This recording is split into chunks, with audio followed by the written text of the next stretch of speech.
Oh, to be a Giant fan. This is Tim. This is New York Giants Straight Talk, powered by Online Big Blue LLC, brought to you by, of course, the mighty FanDuel. FanDuel.com, number one sportsbook in America. Oh, to be a Giant fan. I'm already I'm reading the comment section already. I'm already looking at the comment section. I'm like,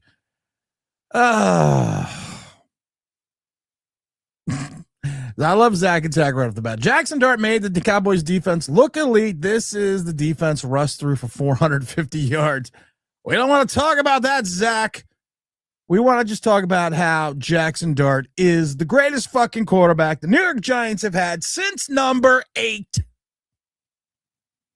Did I literally just say since number 8?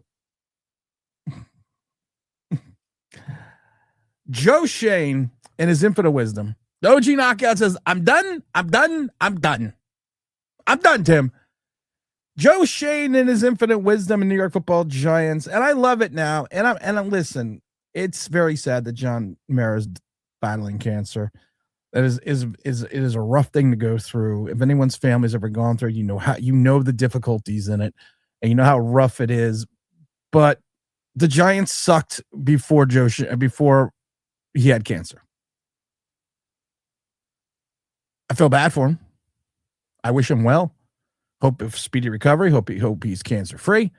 But the Giants sucked before then. We can't now use this as an excuse. This one's for John. So you're dedicating a worthless win that dropped you down to 5th at a 1st or 2nd to your owner during a 4-12 season.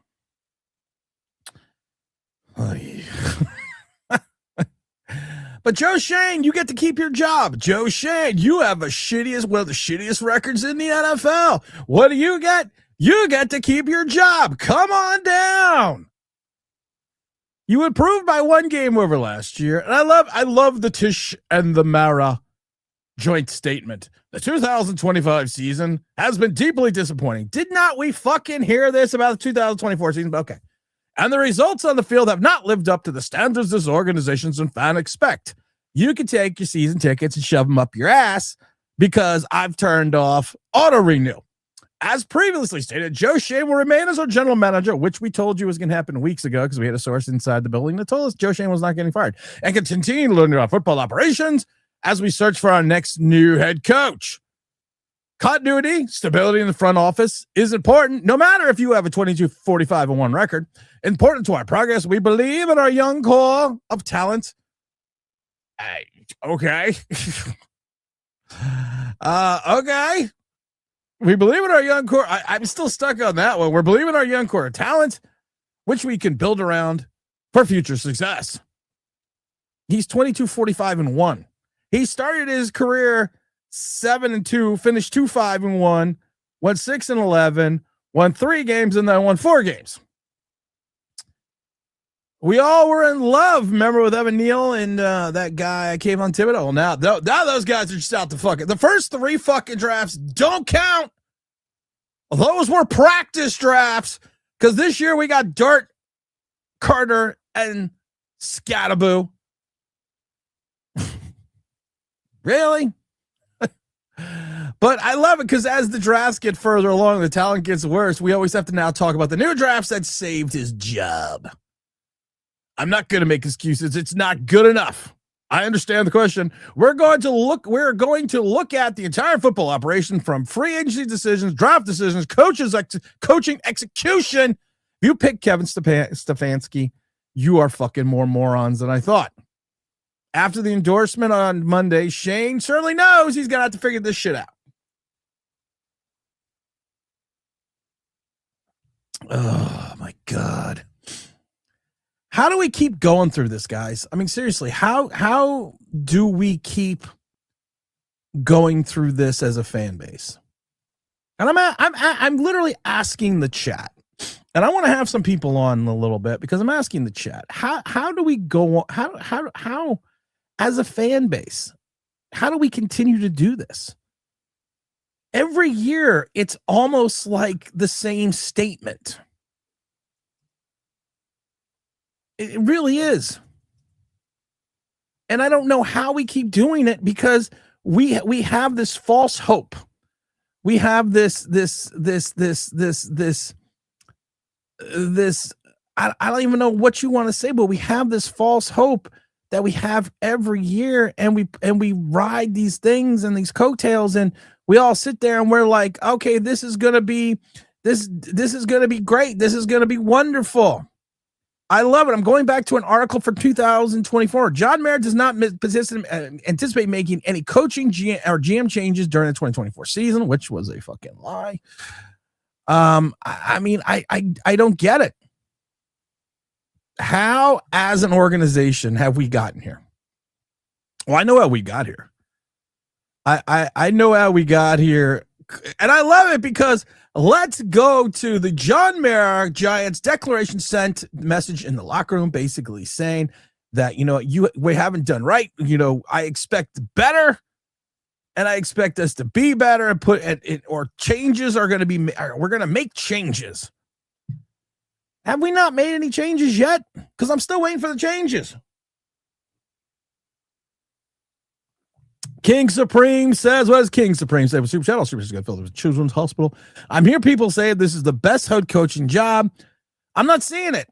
Joe is bad at getting talent. Team has mid-cap space. Here's your point. Here's your exact point. You're right. We don't have a plethora of cap space. We have 12 guys on the top of this cap that really are going to hamper any progress on this team. And it's not that you're in a bad salary cap situation. It's just you're not in a great salary cap situation. You're not one of these teams that's flushed with cash. We're not one of these teams that we're looking at this and we're saying, okay, we have so much cap space, we're going to be able to pull what we did years ago and go out and buy ourselves a playoff win. Right now, you have about $18 million in cap space. You can't move on from Brian Burns, and you can move on from Dexter Lawrence, but you're still going to incur a $13 million dead cap number. You can't move off Paulson Adebo because his cap hit is $24 million, but his dead cap number is 26. Andrew Thomas has a $36 million dead cap number. Holland, I love it. I love the Joe Schoen contract. His cap hit is $18 million, but his dead cap number is 20 plus. You can't move on from Darius Slayton because he's got a $60 million cap hit and a $15 million dead cap number. Kayvon Thibodeau is all $14.5 million of that is guaranteed. Bobby Okereke, I wish you well, Bobby Okereke, but I don't see it. But Bobby Okereke's only got a $5 million dead cap number. John Runyon is probably going to be gone because you're going to save about $9 million. Then you got Abdul Carter, of course, who's got a $37 million cap number. Malik Neighbors, $37 million cap number. Believe it or not, you're going to incur $2.5 million in dead cap space for James Hudson. If you move on from Chauncey Golston, that's another $8 million in dead cap space. The Devin Singletary contract that keeps on giving, that's $1.2 million in debt. You're going to have another $1 million in debt when you get rid of Graham Gano. And as I'm looking through this roster and looking through this talent, let's see. And I've said this before. Let's go through our guys. Let's go through some of our guys and let's see who could start out of these guys. Who could start right now for a top 5 team? Brian Burns, yes. I would say Dexter Lawrence is doing it more off of his name, but I'm going to say yes. Paulson Adebo, no. Thomas, yes. Holland, no. Slayton, no. Thibodeau, no. Bobby Okereke, no. John Runyon, no. Abdul Carter, no.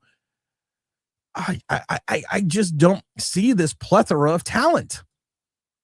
And like I say with Jackson Dart, I'm trying to like him.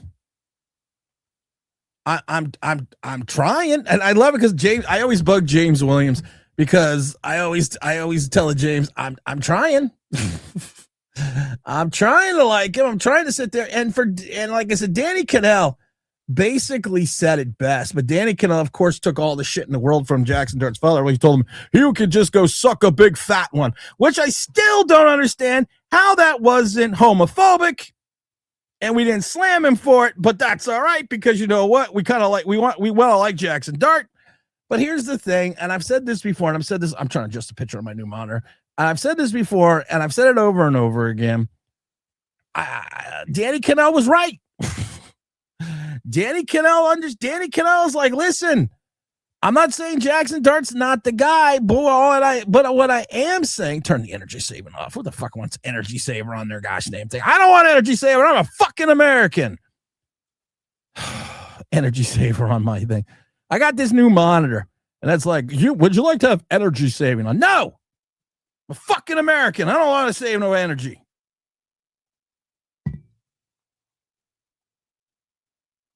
But Danny Kanell wasn't right. I mean, wrong. Danny Kanell was not wrong. We have to wait and see. We've said this before. You take a look at Jackson Dart. -2 to 8 yards. Yeah, he completes 70% of his passes. He goes from 10 to 20. That goes down to 45. Anything over 20 is 24.9% completion percentage. And I know Giant fans are going to love talk. Well, it's all the drops. You cannot continuously use drops as an excuse. Sorry. Every team has drops. So we didn't even lead the league in drops. We weren't even close to leading the league in drops. I just don't see it. Richard says Dart, Burns, Kayvon Thibodeau, Carter, Abdebo, Tracy, Elmore, Fudd would start for fake. Murphy, how about this? Knock, knock. Who's there? Go fuck yourself. Bend yourself over. Don't use any KY and go fuck yourself in the ass. Because you're too goddamn stupid to be on this show. That's why you just got put in timeout. Because if you think that, your fucking moronic brain is the reason why we don't win for 14 years. We have 2 winning seasons in 15 years, 2 playoff appearances and 1 win. And you think this is the problem with the fucking moronic fan base that we have. Richard Murphy, you are a fuckhead, a moron, an idiot, a infidel, and everything else that I could possibly think of, and you need to take a big wad of KY and fuck yourself in your own ass because you're too stupid to be a fan. Phil says you must use energy saver to offset John Kerry's private planes for the 80 seconds. No, I'm American. I don't use no energy saver. Fuck that.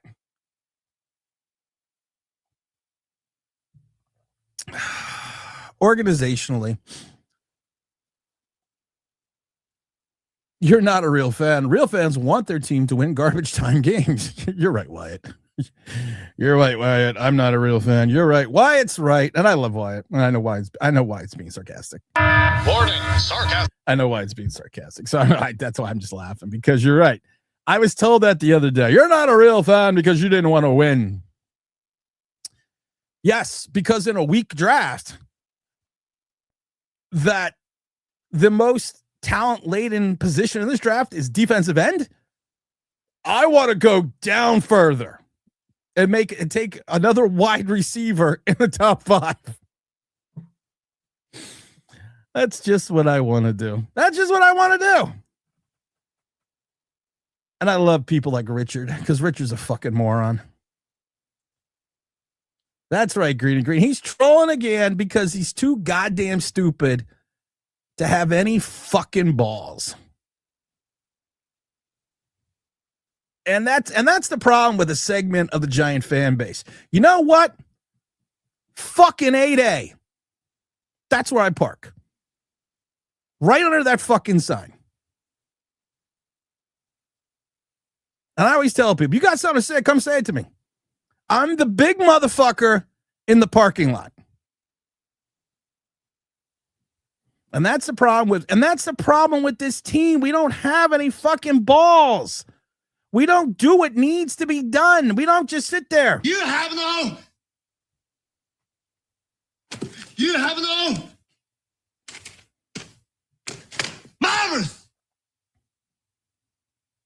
Marvelous. That's the problem with this fan base, and this is the problem with this organization.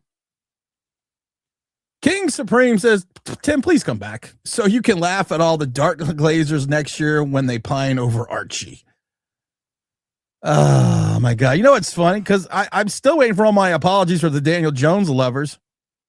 Where are all the Daniel Jones cocksuckers? Where did all the giant Daniel Jones cocksuckers go? Where'd you go? Oh, we can't find you because you're in Indianapolis. Yeah, okay. I'm not saying Jackson Dart's not going to be your franchise quarterback. I'm not saying that. But I am saying this. There's a lot of things that have to, you want a running quarterback, fine. Running quarterbacks don't last that long in the NFL. I've said to somebody yesterday, and here's the thing. I compared him to this guy, and I laughed because I thought to myself, well, it's not a great comparison because this guy, his first season, still passed for 20 touchdowns, only 5 interceptions, and completed almost 65% of his passes. But he has the look of a Robert Griffin III. That's what Jackson Dart reminds me of. And once the league clamps down on you as a running quarterback, like they did with Robert Griffin III, who basically used his legs to facilitate his ability to pass the ball, but he did have an ability to pass the ball. Once they take away that option and make you a pocket passer, that's a problem right there. I don't think he equals Desmond. And I don't think he equals Desmond. I don't think he does. I didn't like Desmond coming out of college. But I don't think he looks like Big Chris. Love MMA. Tim, we're Giant fans. Bay, after winning last week, I knew we'd win again. Keep Joe Schoen. Watch them make Kafka HC. I'll consider becoming a Bills fan. Don't do that. Well, let's get to the top of the chat. Thurman says the only Giants could go 13-38 in 3 years and keep the GM that got him there. What a sad franchise. Should we just, for fun, because we like to do things for fun here, go through the Giants draft class history? Should we just do that? Should we just go through their draft history with Joe Schoen? Come on. Let's all go back. Let's all go back in time. Darren Beavers, gone. McKeithen, gone. DJ Davidson will be gone. McFadden coming off injury. Belton, if you don't get rid of Belton, you're a fucking moron, but he's gone. Bellinger will be gone. You're going to overpay for Flott. We already know this. Joshua Zuda is going to be gone.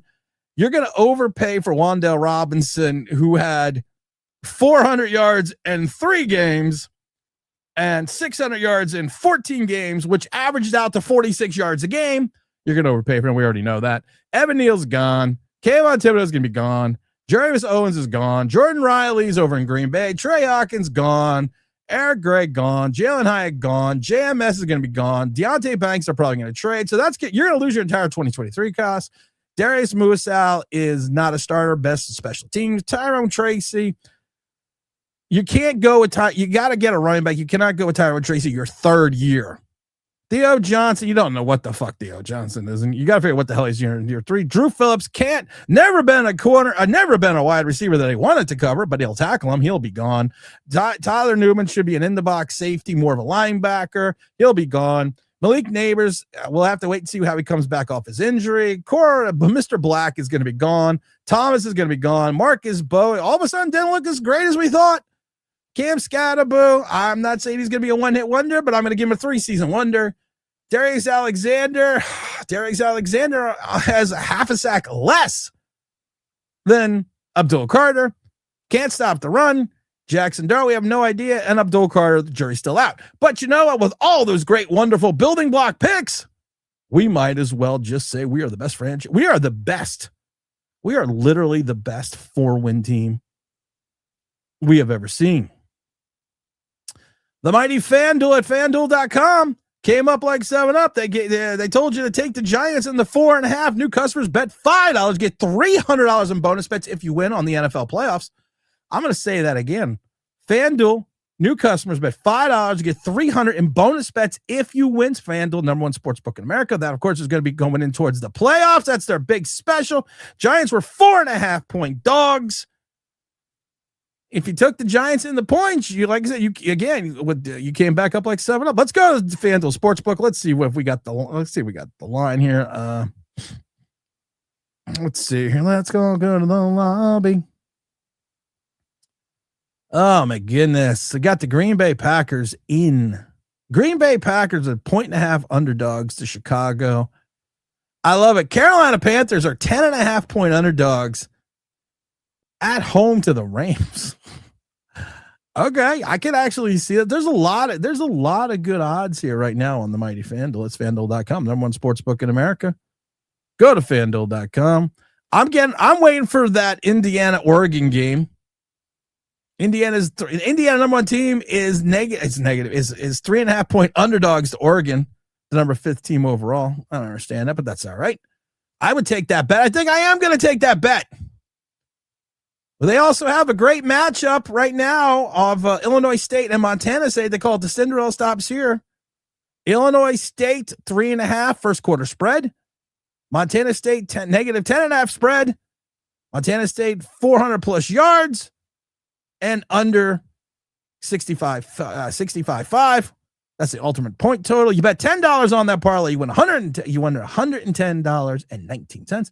That's the mighty FanDuel.com. Go to FanDuel.com. Number one sportsbook in America. Juan says, I am done. I'm done with this team. I will not see another game until they get serious. I threw away all my Giants hoodies this morning. And I love it because somehow you threw them away and they came back. Right? They showed back up. It's like a boomerang effect. Let's all go to the lobby. Let's see here. Good afternoon. Good morning, all. It's actually afternoon, but good morning, all. Dan Wolf says it could always be worse. You could be the Jets. The Jets have the number 2 overall pick. They're going to get Dante Moore, Ty Simpson, who I think have a higher upside than Jackson Dart. So they're just as close as winning as the Giant. Wyatt Strong. Wyatt says, congratulations, New York are the pathetic as the Jets and the Browns, doormats for the NFL. Keep doing the same shit and expect different results. Tom says, I said it on a few channels. You can't fix stupid. Well, you can fix stupid. You could go to school. You could educate yourself. You could study harder. You can't fix morons. And that's what the New York Giants organization is, full of fucking morons.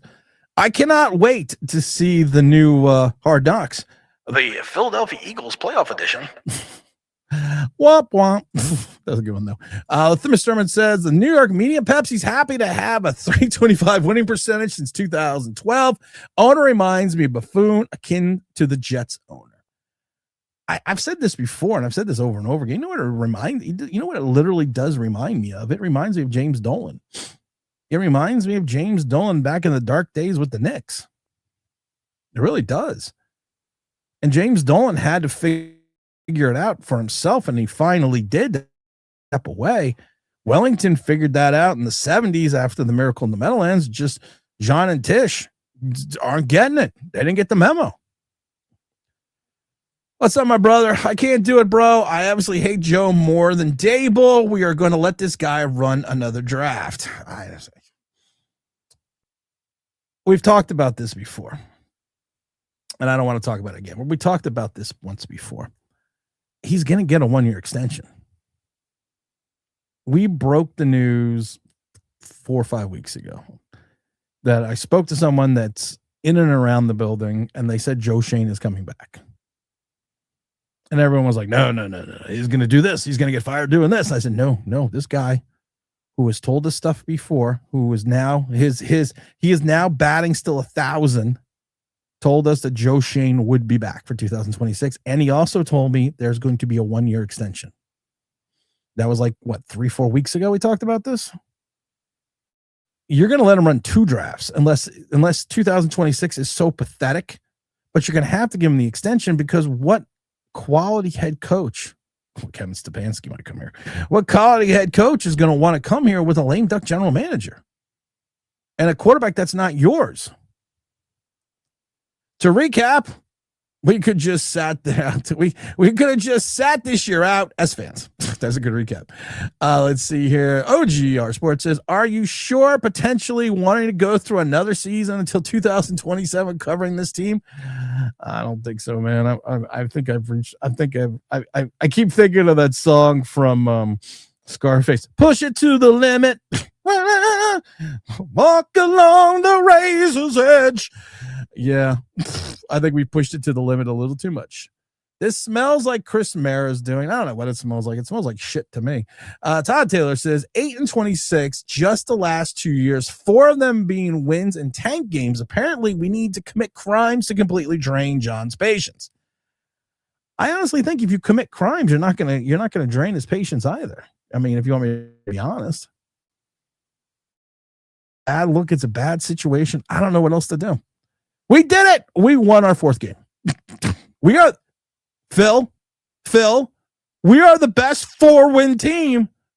We have more talent than our 4 wins shows.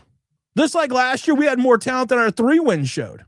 Just like the other year, we had more talent than our 6 wins showed. Did we really win 13? Did my math just did we really just win 13 games in 3 years? Did the math literally just kind of go into my brain like, okay, 6, 3, 4. We've won, and you play 17 games, right? I'm still correct on that. We still play 17 games. And we have won 13 games in 3 years. That can't be right. So out of 51 games, we won 13. I'm getting my calculator out because that's not right. No, that's not right. 6 plus 3 plus 4 equals 13. Well, that just sucks. Wait a minute. That's not something. We're going to do them. Everyone hang on. We're just going to do the math again. Something's not right. So you have 17 games a year times 3. Okay, there we go. It's 51. Okay. All right, 51 games. So there's no way we won 13 games in 3 years. No, that's not possible. So, okay, 3 years ago, we won 6. 2 years ago, we won 3. This year, we won 4. It equals 13. Fuck. It was right. The math was right. I didn't think that was, that's not right. That's still not right. No, this is not right. No, this is not right. Not right. We are not 13 and 38. No. I'm not accepting that. I'm going to sit here until someone changes that. That can't be fucking right. God, that can't be right. That can't be right. There's got, you know what? I've never been great at math. Actually, I'm very good at math. But there's got to be a carryover number. Let's just do the math one last time. Okay, we won 6. Okay. Because they fuck you when you go through the draft. We won 6. We won 3. Then we won 4. That equals 13. So we're 13 to 38. Okay. Well, okay. Evidently that was right. That was right. Wyatt says, good to carry over to next season if that never happens in the history of sports. Talked about this before, Wyatt, and I love this because you can always tell people that never played the game at all or any type of competitive game or anything. Maybe not even competitive Parcheesi. None of this shit carries over into next year. As a former player, someone that worked in the league, someone worked in the Arena Football League, I can tell you none of this carries over. You don't have a 2-win. You don't be like, we were 2-0 in the last 2 games of the season. Well, that's going to propel us into 2026. Because I heard it last year too. I heard how the strong finish was going to propel us into 2025. Half your team's not going to be here. No one's going to remember those garbage wins against garbage teams at the end of the season. No one's going to remember it. No one's going to remember it when you're drafting. What do we got here? Mr. Alvarez says, yep, the meaningless wins in a losing season is a perfect way to represent the losers of John Mara. Let's see. Any fan can speak for themselves because they're saying before the draft that I didn't want Neal. I thought Evan Neal was actually going to be good. I don't know what happened. I'm not going to be that fan. Zach Attack says, I didn't want to draft Evan Neal. I wanted the linebacker. I wanted Devin Lloyd. This has been our standard since 2012. I saw the Giants make the playoffs of fifth grade Super Bowl, 10th grade. Brought the defense from junior to senior. Fluke 9-7-1. You know what's funny? I used to blame segments of the Giant fans. I used to blame them for being stupid, and I used to blame social media. And I used to blame other content creators, and majority of the time, yes, it is other content creators that are causing fans to be stupid. But to Zach's point, some of these kids, some of these guys, you saw the Giants' success in like 5th grade. And then you haven't seen any success since. And you've seen this team bungle everything for years, and you don't know any better. So they did fire Pete Carroll. So Pete Carroll, all right, so Pete Carroll's gone. That's interesting. They got rid of Pete Carroll. So Stefanski got fired in Cleveland. That's no big shakes. Raheem Morris got fired in Atlanta. I thought Raheem Morris was getting fired before. Callahan got fired, of course. Titans. Giants, of course, fired Dable. And into the, we have to do it. Stupid giant Twitter post. Oh, this actually isn't the Twitter post, but this goes out to New York Giants fangirl. It's Dable, not Dayball. Dable, not Dayball. I love the people that fucking mispronounce his name, and he was only here for 4 years. Ugh. But I don't blame those fans anymore because they just need to be educated in winning. And the easiest way to educate a team and fan base in winning is actually win. Not to win 13 games in 3 years, which I still don't think the math is right. I think there's something wrong with that math. I wish Dom was on because Dom could check my math. Being not only one of the co-owners of Poppycockers, but the accountant of Poppycockers, he could check my math. I'm going to tell Dom, come on. Where's Dom? Come on. Come on the show. I need you to check. I need you to check my math. Okay. So the easiest way to cure an idiotic fan base, especially like I said, if you're in the 5th grade and that was in 2011, and you've seen 2 playoff appearances and 1 playoff win in 14 years, going on 15 years, I don't blame you. I can't blame you now because you don't know any better. You're an early 2000 Cleveland Browns fan. You are a bad Miami team fan. You are when the Oilers went down the fucking drain, and you just don't know any better. And I think the ownership should take it upon themselves to go out there and start teaching the fan base how to win. Todd says the Cowboys were just trying to get random guys touchdowns yesterday. Oh, Jared Sparrow says, I honestly think the Raiders fired Kevin to beat Carroll because they want Stefanski. Well, that's just dumb for dumb. Wyatt says, a win is a win, even if the other team is trying to lose to screw up your draft. A win is a win. That's a good one. That's a good one. Mara is spitting in the fans' face. The statement is kind of Bush, especially after the edict of I am not going to be happy if we have the same type of results that we had last year. I am not going to be happy. Well, I guess technically you did win one more game. So I guess technically you're happy. I love this statement though. The 2025 season has been very disappointing. We're going to put this on the bottom. We're going to scroll the Mara statement. Their joint statement. We are going to scroll this motherfucking statement because I think this is a great statement, because that just meant that everything that they told us last year was total bullshit. That's what that tells me. Oh, no, that's not it.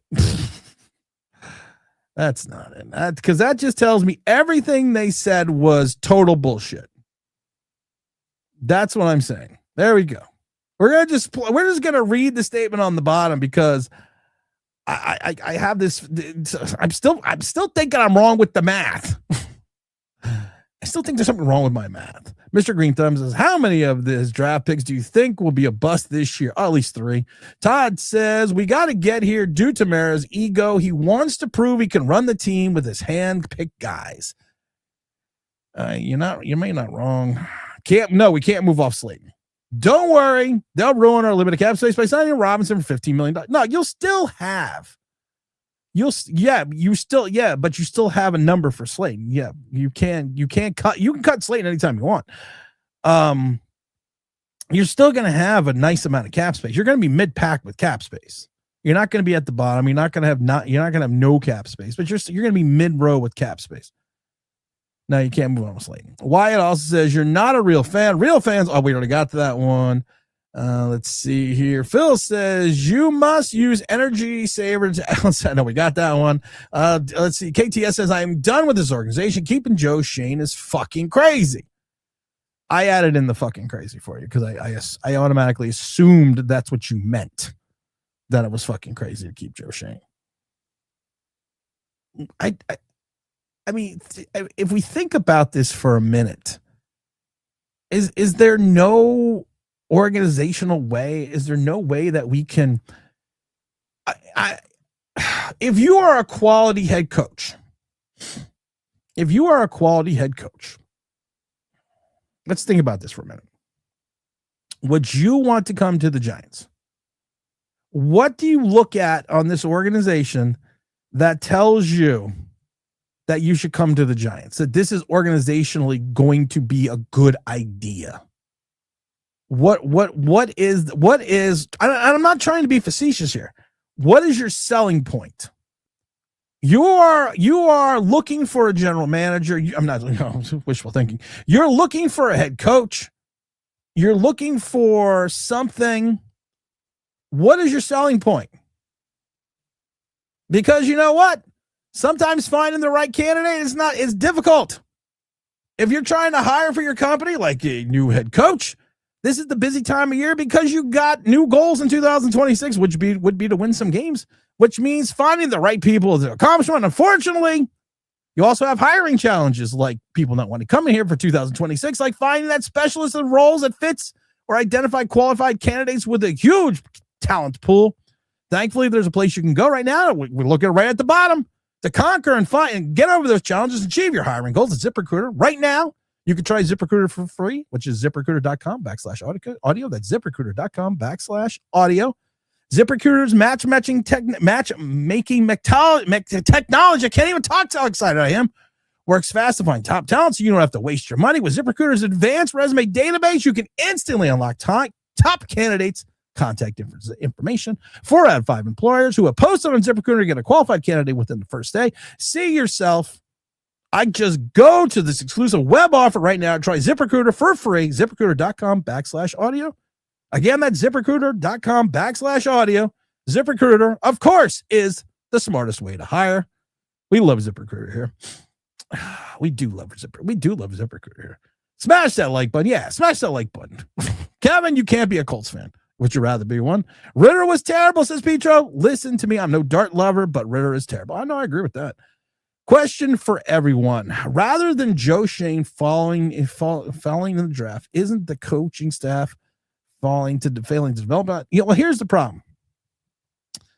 I'm gonna tell you the problem with this, because yes, it is twofold. But sometimes when you get talent, sometimes the talent just isn't NFL talent, just isn't good. You can do so much with trash, but sometimes trash only becomes garbage. Sometimes you find a diamond in the rough, but yes, it is a two-way street. I'm going to give you that. It is a two-way street. Mr. Albert says, I want a wide receiver in the first because Malik might not be ready for week 1, and I like the top guys in the draft who would prefer them over Slayton as the top wide receiver. I can't take another top. I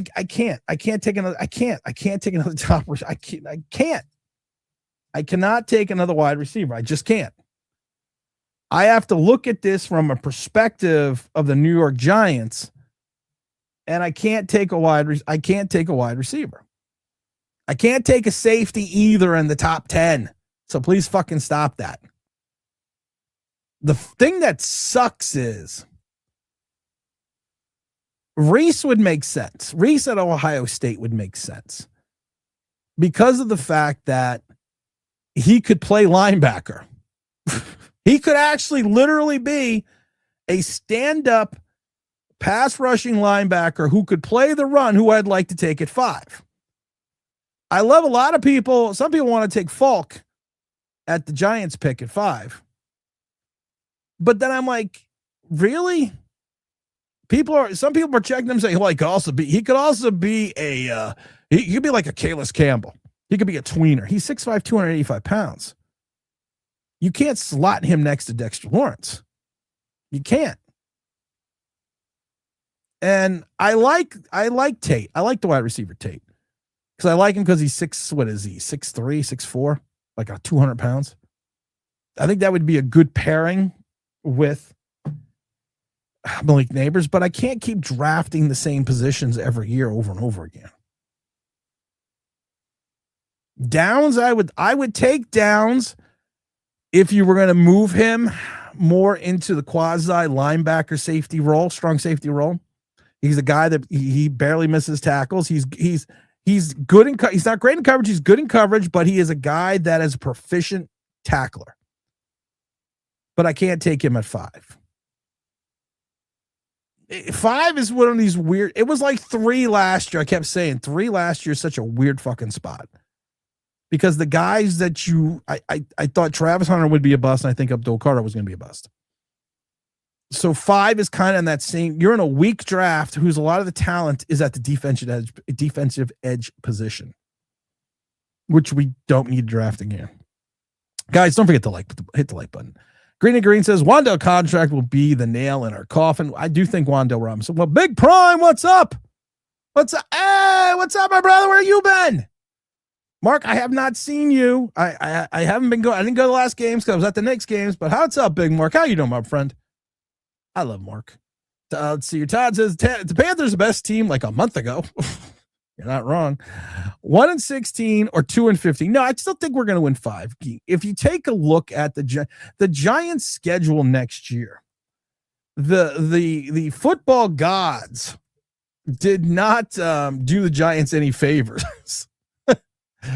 We did not do the Giants any favors. We are going to be playing the 49ers, the Jaguars. You're going to also have to play the Texans, the Rams, the Seahawks, the Lions.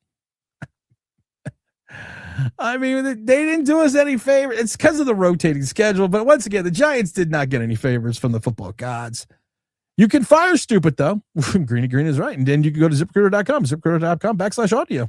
Try it for free. Hey, what's up, Juan? Hey, Tim, I'm done with this team. They can get, until they get serious again. I threw we got the Giants hoodie in the garbage. Wait a minute, says Wyatt. I told you that defense was going to win us at least 8 games. Oh, the defense. Tim, do me a favor. Please make this make sense. Okay. I'm going to make sense. Look, I sat up in my Black Rifle shirt, my brand new Knicks hat. I got a Knicks hat every time I go to the Garden, so I got like 10 of these hats. Because they always have different hats. This is the thing with the Knicks that fucking screws me every time.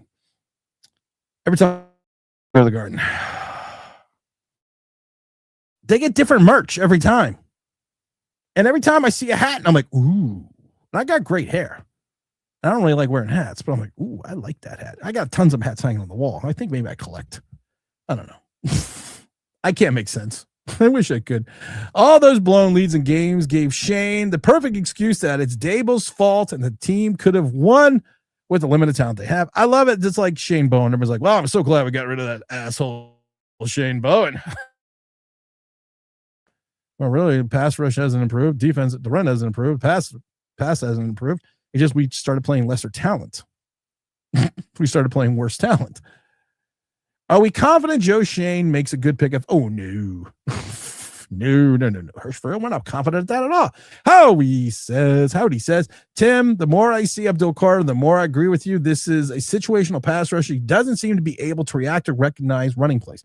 He really doesn't. You know, and this is a guy that only had 25 solo tackles and 4 sacks, and he plays 85% of the time. And teams just run at him. The best way to combat a undersized, speed rushing defensive end is just to run right at him. That neutralizes them immediately. Just take a bull rush and go right at the motherfucker. And I think he should be don't forget to hit the like button, guys. I think he should be a situational pass rusher. I said it before. To me, he's going to be a hopefully more successful Bryce Huff. I said that he could potentially have had a season where he had like 11 sacks, but he would only have, and I said he would only have like 20 tackles, like kind of like Bryce Huff did a couple years ago with the Jets. Jerry Oslowski, 10-year veteran of the NFL, offensive lineman, played with the likes of Jim Kelly, came on the show before the season started, and he even told us, he even said that he looked, and he's a big Penn State fan, said we can go back and watch. He said that he's a situational pass rusher, Bill Carter. And he actually threw it back at me and said, would you play him at linebacker? And I was like, no. He was like, no, neither would I. But you can't take a situational pass rusher at 3, which we did. Mr. Jackson says, good afternoon, Tim. Who do the Giants take with the 5th overall? God. The Giants need to go with God with the 5th overall pick. With the 5th overall pick in the 2026 draft, the New York Giants select Jesus of Nazareth. That's what we have to go with because that's the only prayer we have. Wyatt said this isn't fair for the Giants fan. You do. Why you do, and this is why I'm saying now, I'm apologizing, except for Richard, because Richard's a fucking idiot. I'm apologizing to the fan base that I said was stupid because of Chris and Bad Dog and all these people that just spew garbage at you. Well, not the Cop Bizzle fans, because you are fucking morons. But I apologize to those fans because of the fact that to Zach's point, if you were in 5th grade in 2011, you're an adult in 2025. You've seen 2 winning seasons, 2 playoff appearances, and 1 playoff win in 14 years. You literally don't know any better. And the only way to cure a stupid fan base is if we just turn it around and win some games. And then maybe they can start educating themselves. Because if you can't, my big thing is this. Yes, I grew up in the 70s with the Giants. I grew up to the 80s with the Giants. And I could still go back into history because I'm always big in history. I could always go back in history and see the good the Giants were in the 50s and the 60s. And I should say the 40s, 50s, and part of the 60s. I could see the history of good. Giant fans that were in 5th grade, you look at 2011, that's all you got. Then you have all these other seasons in between. Let's look at the record. I hate doing this because I still think there's something wrong with my math and I can't get Dom to come on the show because I cannot think that 13 is right. But think about this. Since 2011. So we went 9-7, 7-9, 6-10, 6-10. We bought the 11-5 season, 3-13, 5-11, 4-12, 6-10, 4-13, 9-7, 6-11, 3-14, 3-14. I got to add this one more time. 6 + 3 + 4 is still fucking 13. It's still 13. How do you get 13 wins in 3 years? How is that possible? You should win 20 just by mistake. But think about that. If you have been following since 11, or even say 10, and you were like 7, so you're like 22, 23, 24, 25, whatever. You don't have any history to look back on. Because when you were in grade school, the Giants were good, and then they were bad through high school, through college, and everything else. So I would like you to take my sincere apology, and I would like to just say, I got to turn my monitor. What the fuck is going on with my monitor? I'd like to just say, I'm sorry. I did blame you, but I apologize. I apologize. You are stupid, but your stupidity has a rationale and reasoning behind it. Yeah, they fired Raheem Morris, and that's no big thing. He has no balls. He has no huevos. Tim, here's a great pick. Reese, the linebacker side, much man frame. I agree. I don't think Reese is going to be there though. That's what I'm saying. This draft is so weird. And I feel so bad because the Giants get fucked the last couple of years on these drafts. Number one was the pick to help build a franchise, to help get assets that Joe Schoen could have fucked up. Number one should have been the goal. Because if you weren't going to take Mendoza, which I think is a huge mistake, because I think Mendoza is going to be something extremely special. If you don't take Mendoza and you trade out of that pick, you could find someone that you could fleece a little bit. 2 was never a good pick because of the fact that you kind of knew if we didn't get 1, we weren't getting 2. Reese might be, I think Reese could potentially also go to Arizona. I think Reese and Falk could go 2, 3. And then, like I said, 5, you're in this weird spot. You can't take another defensive end. Can you take a running back at 5? Because like I said, I have no confidence in Tyrone Tracy. I got 0 confidence in Tyrone Tracy. So can you take a running back at 5? We already saw the gold jacket at 2. We're watching him over in Philadelphia though. But it's 5. It's just such a weird. It was like last year. The 3 was just such a weird position for what you needed and what the draft had to offer. So I kind of keep thinking this over. Oh, there we go. I had to increase my screen size. My contacts are bothering me. There we go. That's better. All right, that's better. I got a new monitor because my old monitor crapped out. But now all my other monitors are screwed up. But it's just so weird. I would take Reese. I just don't see him there. Can you allow guests to come on? What, today? Yeah, I'm gonna have guests. I'm gonna have guests come on in about 15 minutes. Of course, Evan. I want you guys to come here and make me feel good. Come on, I want guys to come on. We never shot. I can't remember his full. We had 187 come on a couple weeks ago, and I wish he would fucking come back because he was awesome. We love guests. We love new guests. We love old guests. Just check in off Broadway says just checking in, trying to catch up. What's up, Tim and G-Man family? Well, let's see. My friend, Joe Schoen still has a job.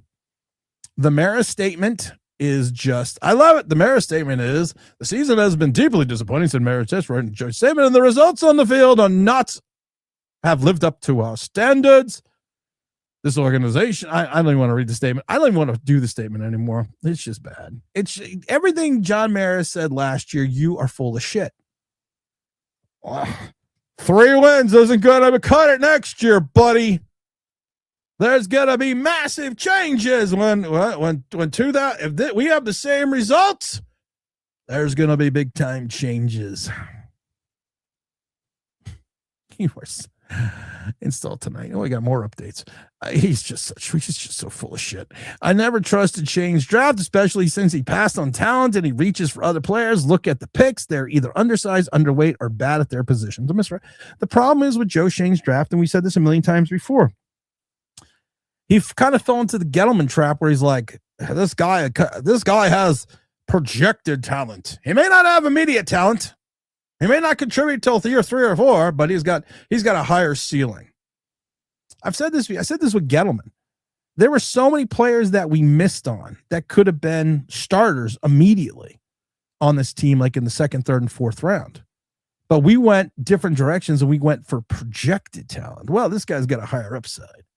That might work in the NBA where you can stash some people away in the G League. But if you take someone in the 2nd, 3rd round, you only got a 4-year window. Wyatt says, when's the other team trying to lose? Wouldn't you think something is fishy? Yeah, what they said to Dak. Dak, you sit down. Dak, you're not playing. And everyone else, no, we're not playing anymore.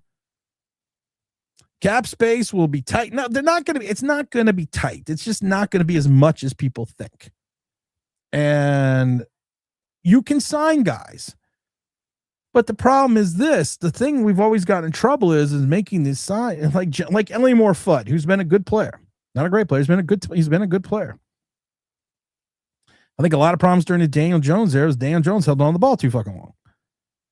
But we overpaid for him because we overpaid for him to compete with Arizona. We know that. Now he's going to want more money this year. Thomas says, how are we always in the middle of the pack in the cap when we consistently, I don't know.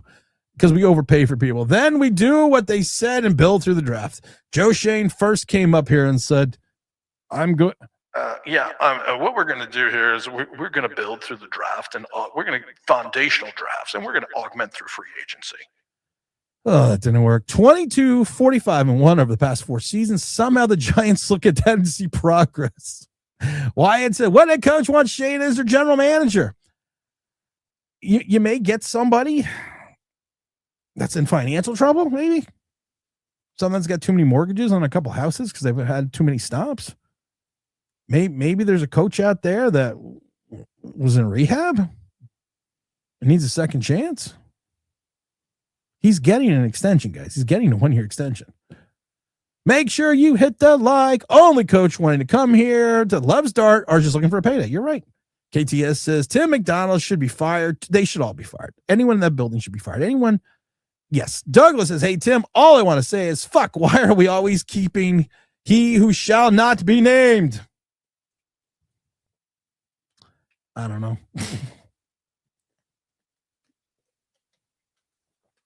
I don't know. Mr. Esquire says, New York Giants giving the season ticket holders a side hustle by selling tickets. What position would you target in the draft? I've said this before. I go wide receiver. I'm not going wide receiver. I have been saying this since the Kayvon Thibodeau draft, Evan Neal draft, linebacker. Ever since we passed on Parsons to trade out of that spot and take Kadarius Toney because we whiffed on Devontae Smith. Can you imagine if we took Josh Allen, the linebacker, instead of Daniel Jones, and then we took Micah Parsons? And I really don't even want to think about it. I would need to hire a full-time therapist for myself from ZipRecruiter.com. ZipRecruiter.com/audio. It's the easiest way to hire. OG says, Tim, I'm going to follow the team Malik Willis goes to, whoever the draft's Mendoza. Well, the Raiders are taking Mendoza. I personally think if I'm Malik Willis, I find gotta get to work. That's right. Yes. Come on. My name is Willie.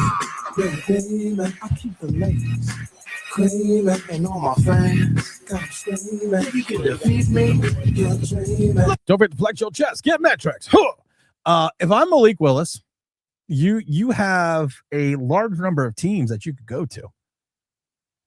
And you could go, I mean, Miami. I could see him taking over for Tua in Miami. I could see him, and now the Raiders, of course, taking Mendoza, so he's not going to want to go there. If you're not sold on a quarterback situation in Cleveland, you could go Willis over. We can go Willis over Shedeur Sanders. I think Arizona would be a great fit. There's a lot of places that Malik Willis is going to get money from. He's going to get paid. Philosopher says, let's talk about the young talent nucleus, but a lot of them are hurt. Neighbors is walking with an cane right now. Is he walking with a cane because he's hurt, or is he just being pimp? Is he just being fly guy from I'm going to get you, sucker? Is that what he is? I don't know. Got to come and see. Taking a wide receiver would put us in the same. Yes. Thank you. Love of God. Thank you. We'll put the same as the Bengals. Greeny Green says a lot of people think Style is better than Reese. Oh, Styles is better than Reese. Let's see here. Phil Banks says that, let's see, Shane only drafts edge rushers. Can't have too many of them, but if they can't set the edge, potential value you see. I know. You can't. This is why it's like 3 last year, 5 this last year, just a weird pick. Is Reese going to be there? Reese would make sense. You can't grab an undersized defensive end and put him at defensive tackle. Because I heard all about Darius Alexander last year, and I kept telling people Darius Alexander was the 12th in a defensive tackle draft. Heavy defensive tackle draft. Darius Alexander was the 12th defensive tackle off the board. And everyone's like, well, he's going to be a run stuffer. I'm like, he's not a run stuffer. And even Joe Schoen said he is an undersized defensive end who's athletic and can rush the passer. So I never understood this theory that he was going to be a run stuffer. At this point, we should have kept Dayball. We should keep Dayball. I'm not making fun of you, Jesse. I'm making fun of Giants fangirl. You gotta love white people. Besides the team we didn't play for, we lost to every team we're playing next year. This year, the homers will still think our schedule's easier, not the team. Schedule does not look good. How about moving Kayvon to the middle linebacker? Oh, I actually thought you said, how about moving Kayvon to Major League Baseball? I was going to agree with that. I was like, maybe, can he pitch? Can he hit? No. Kayvon Thibodeau is undersized, slow, and doesn't tackle well.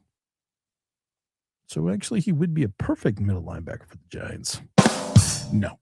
Jesus couldn't save this team. Do you think Tim Harbaugh comes available? Harbaugh, the loss last night was not Harbaugh's fault. But if I'm Harbaugh, why would I come here? Yeah, he's really bad in coverage. Very bad in coverage. Terrible in coverage.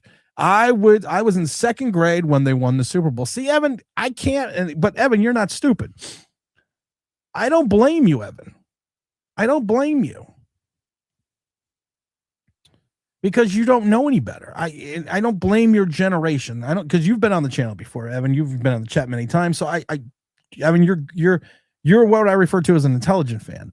But the people around you who are Giant fans just don't get it. They don't understand because, and I used to think it was their fault, and I used to blame social media. But no, when you win 3 games, and this 3 games in 13 years and 3 years can't be right. I need a different calculator. Where's my phone? I need a different calculator because this just can't be right. And Dom's not showing up. I don't know what's going on here. This is not right.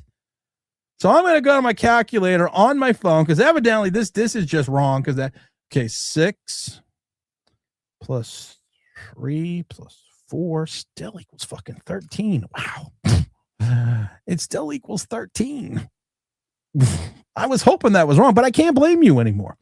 I can't blame your generation because when you know nothing but heartache and only one playoff win in 14 years after a Super Bowl, it's really not your fault.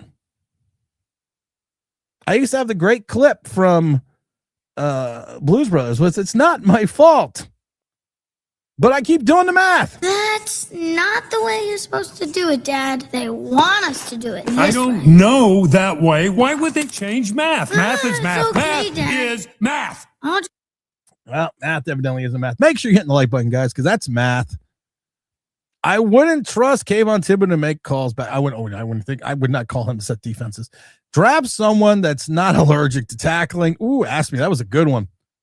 Mark says we need to focus on linemen, linebackers, corners if possible.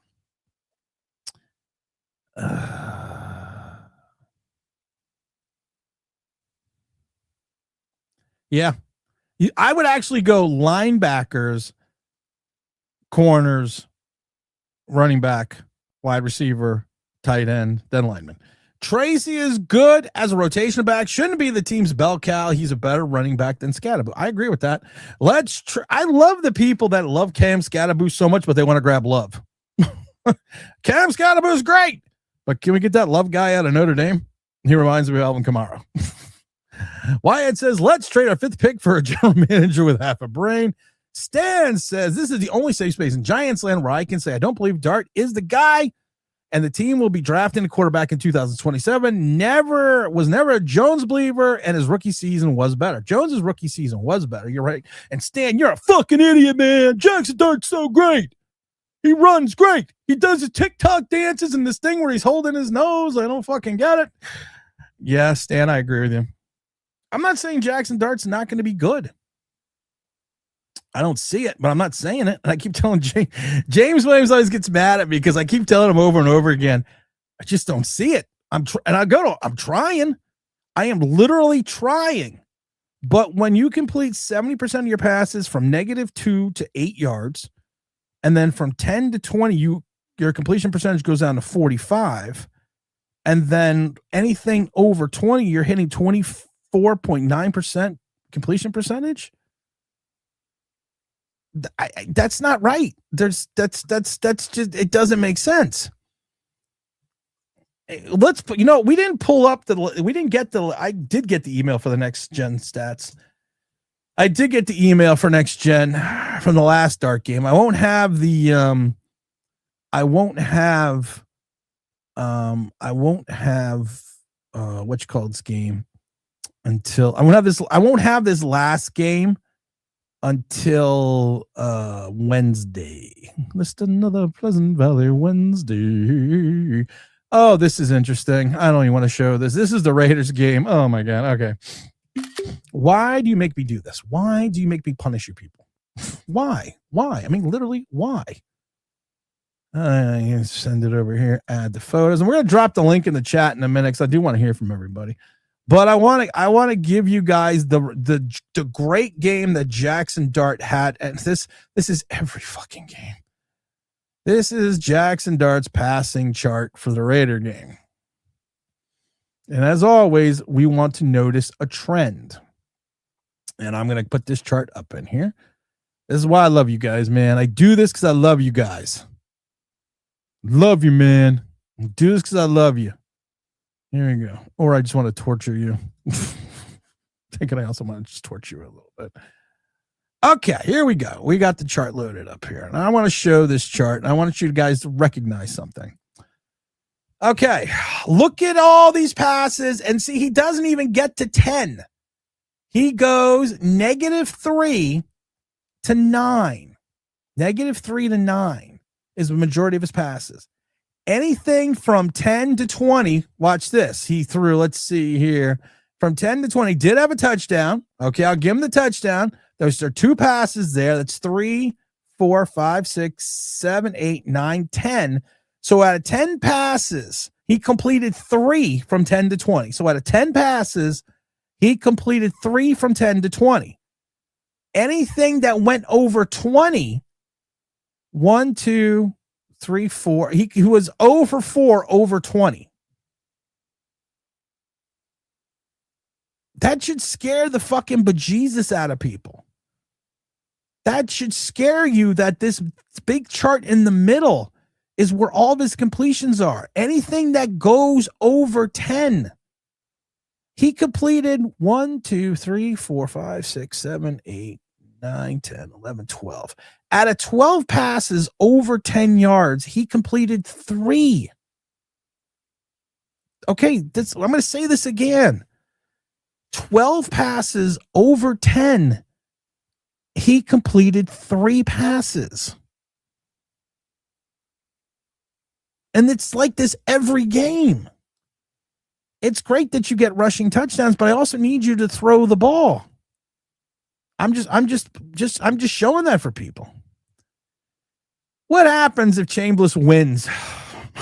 What happens if he wins a national championship? I always ask that question. What happens if he wins a national championship? Do you like the Miami right tackle? Miami right tackle into Miami University? Or Miami right tackle as in from Miami to school? Because there could be a couple people out of Miami, the Miami right tackle. Who is the right tackle in Miami? I don't even remember the right tackle. Is that Sampson kid? Is it Sampson? I'm not sure.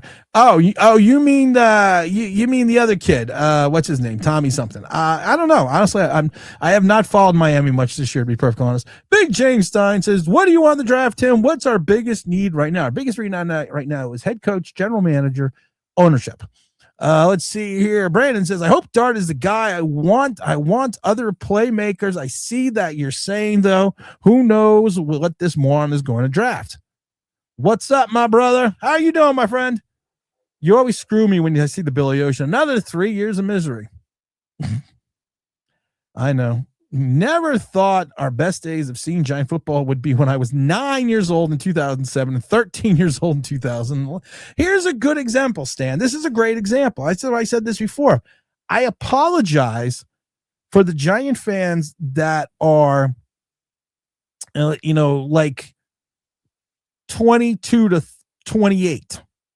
It's like 22 to 20. I apologize because I thought you were stupid and I thought you were just following misinformation. No, but when you are so bad for so many years and you don't win, you don't know anything. You have no history to fall back. You have no history to fall back on. You have no history to fall back on. None whatsoever. Some new people asked to come on. So I'm going to put this in the chat real quick here. Where is it? Where's James? James is supposed to be on today. I thought my brother James, I told him I cannot carry this show for weeks and weeks without my brother James Williams. I'll put the link in the chat. Some people asked. I would love to hear your opinions. I really would love to hear some people. And I want you to keep your opinion short, but I really would like to hear some people's opinions about where the season is going. And I would love to hear some opinions about where you think the season went wrong. Billy says, for the third year in a row now, we won our last 2 games and sold the notion it's the thing that kills me. We're always like, we won the last 2 games. It's carrying over. We're so good. Can't believe John Mara kept Joe. I already told you guys he was going to keep him. He's going to be here. He's going to get a year 6. For Joe Schoen, we're so screwed and we're burnt toast and the shit show is unstoppable progress. God help us all. Wyatt says Dart is going to be a mid quarterback. Oh, philosopher. Yo. Tell me where it went wrong. Well, let's just talk about like what the number one issue is, because I can break this down like ABC 1, 2, 3. Before you do that, I got a question. What's up? Got a question. You ready? I'm going to test your math skills. Okay, you ready? 6 plus 3 plus 4 equals what? 6 plus 3 plus 4, 13. Damn. All right, so it is right. So we do only have 13 wins in 3 years. I thought I was wrong. I thought that was fucked up with that. All right, you're right. You're right. Basic math. Mr. Jackson, I'm gonna get to you in a second, pal. I see you're sitting right there. I gotta make sure I gotta get the philosopher. He's gonna drop some knowledge. I'm gonna bring Mr. Jackson at the same time. It's just explain to me where it went wrong. So the problem that we have is that Joe Schoen has drafted so poorly, and then what happened was that he tried to use free agency acquisitions to fix his mistakes. But what happens when you keep doing that is once you have the player who you've drafted who is a mistake become a free agent and you don't have any other options, then you're pigeonholed into either drafting for need because you don't have a choice, or re-signing somebody that you really shouldn't. And 2 examples of that is Cordell Flott, yep, and Wan'Dale Robinson, right? So you got a situation where it's like, oh shit, we kind of have to re-sign those people, because if we don't, now we have 2 huge holes in positions where it's already a hole. How do you have a hole in a hole? Well, hold on. That's what she said. Hold on, Mr. Jackson. Mr. Jackson, you are going to come here and you're going to school the philosopher. You're going to show him why this wasn't just this was not a bad 4-win season. Oh, I can't. Come on. I'm one of those Giants fans. I'm one of those Giants fans where 2011 was the only good season we had. I was like 7, 8 years old. So I've been disappointed and heartbroken since then. See, you are actually the perfect person to talk to. Mr. Philosopher, I need to keep you on because just in case you need to drop your knowledge on this young gentleman. You are the perfect person to talk about because you're the person that I make fun of a lot. Your age group. Because I call you guys stupid, I call you misinformed, and I am apologizing. I'm apologizing to your whole generation through you, because I'm honestly too lazy to do it through anyone else. So you're just gonna have to accept the apology. So accept my apology. I got you. Because you're right. If you've watched this team since you're like in 5th grade, and that's the only thing you know, and then the next 15 years, nothing happens. What else do you know? You don't know anything else. You don't know any better because you have nothing to put it against except 1 winning season.